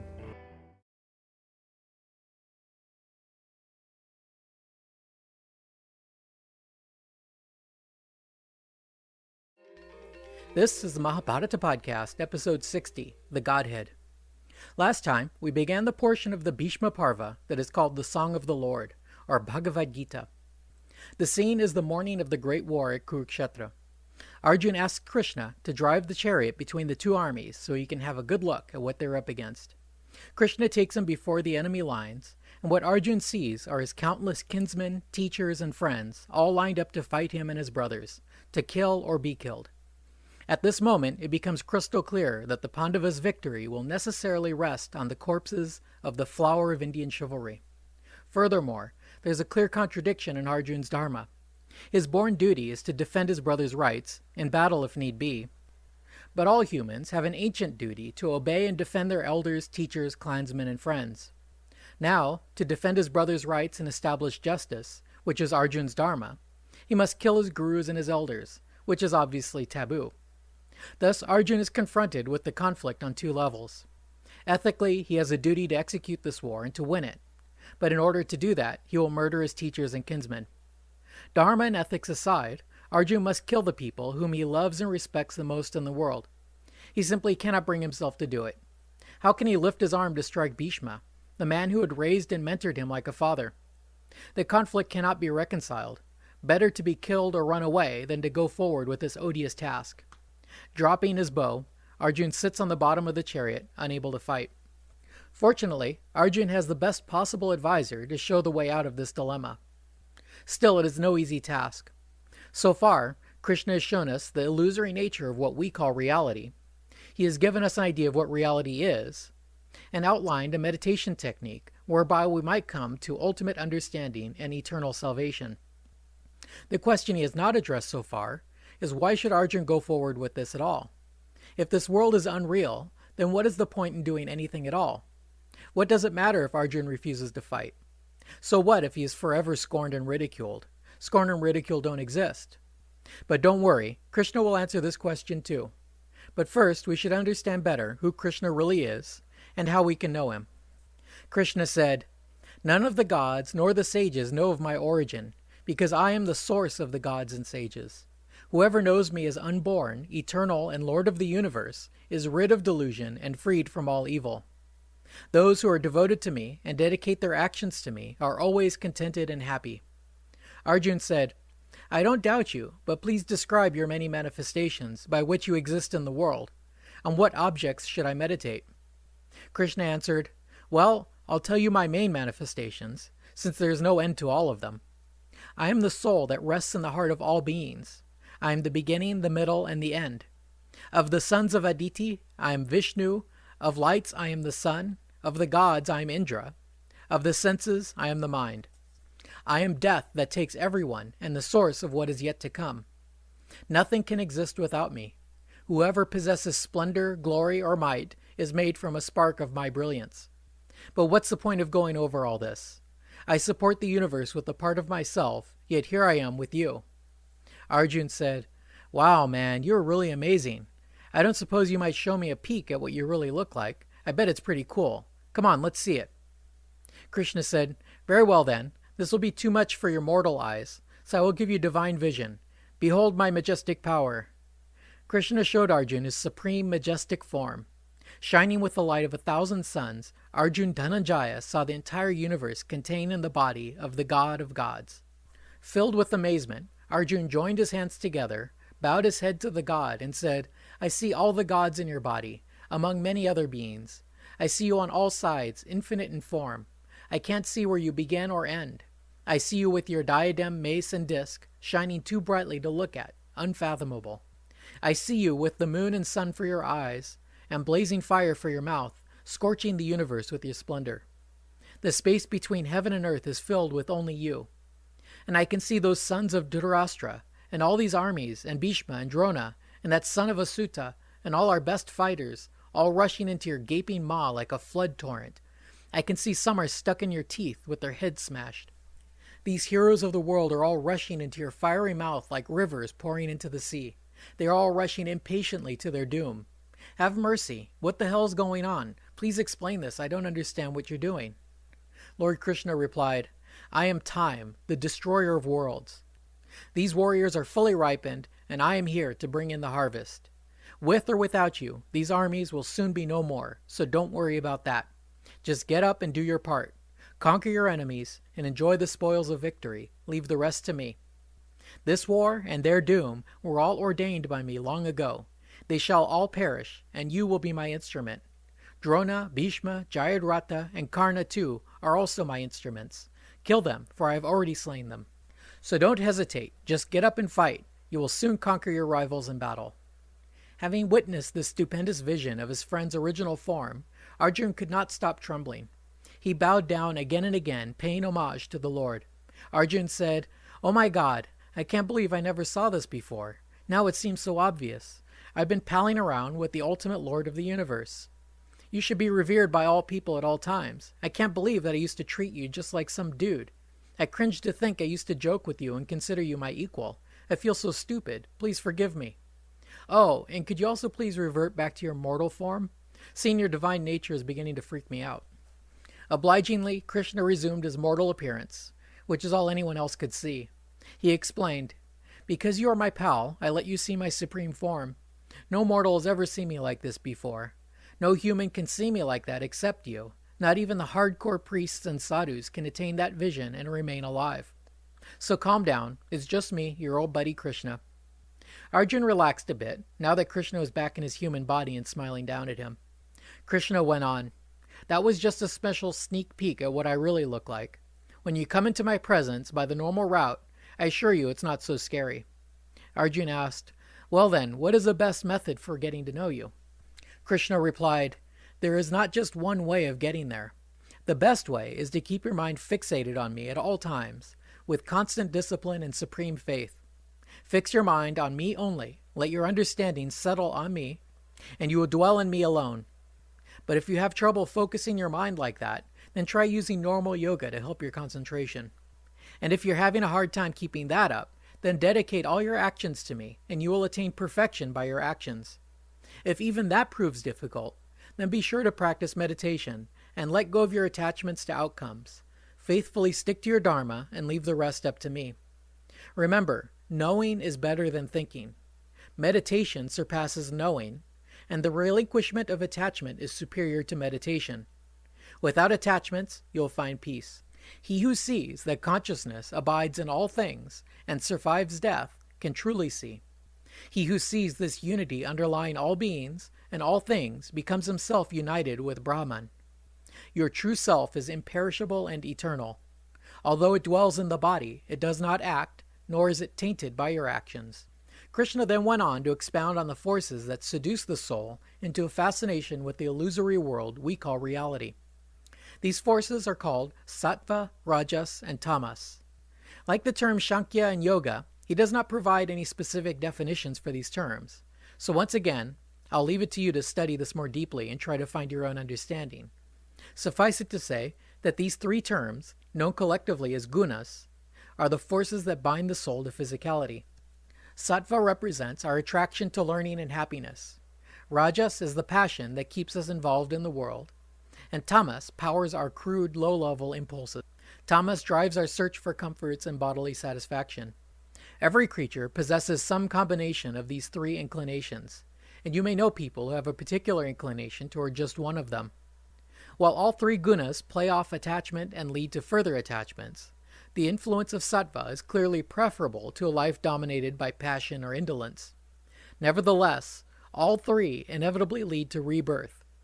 But if you have a strong sattvic influence, you may at least expect to be reborn in a spiritual environment with ample opportunity to move beyond the gunas and achieve perfection. Arjun asked the obvious question, how does one break free from the influence of sattva, rajas, and tamas? Krishna said, one transcends the gunas when you are not perturbed when they appear, and you are not disappointed when they go away. One becomes indifferent to pleasure and pain, has the same attraction to dirt clods as to gold, and cares for neither praise nor dishonor. Individuation occurs when an eternal part of myself enters the physical plane and acquires the five senses and a mind to process the senses. As the soul moves from life to life, body to body, it takes its senses along with it, into and out of each incarnation. Fools only see the physical body and are blind to that which dwells within, but those who have the eye of knowing can see it clearly. Having expounded on the gunas, Krishna began to wrap up his sermon. He concluded, so you see, the man who attends to his own dharma attains success, and one who has attained success this way also attains Brahman, the highest state of knowing. To succeed at this, you must have a pure attitude, be free of attachments to the physical world, eat lightly, be restrained in speech and body, meditate regularly, and be tranquil of mind. When you have achieved this level of self-control and no longer suffer from grief or discontent, you will have supreme loyalty to me. Through that devotion, or bhakti, you shall recognize me, and having truly come to know me, you immediately enter into me. So don't stress, resign all of your actions to me, stay disciplined, and keep your eyes on the prize. If your thoughts are on me, then through my grace you shall overcome all difficulties. But if you let your ego get in the way, then forget about it. So stick to your dharma, even if your ego tells you not to do it. What I have taught you here is the most secret of secret knowledge. Ponder on it, and then do what is right. Dedicate your dharma to me. Let go of hopes and fears, and I will deliver you from all evil. Don't worry about a thing.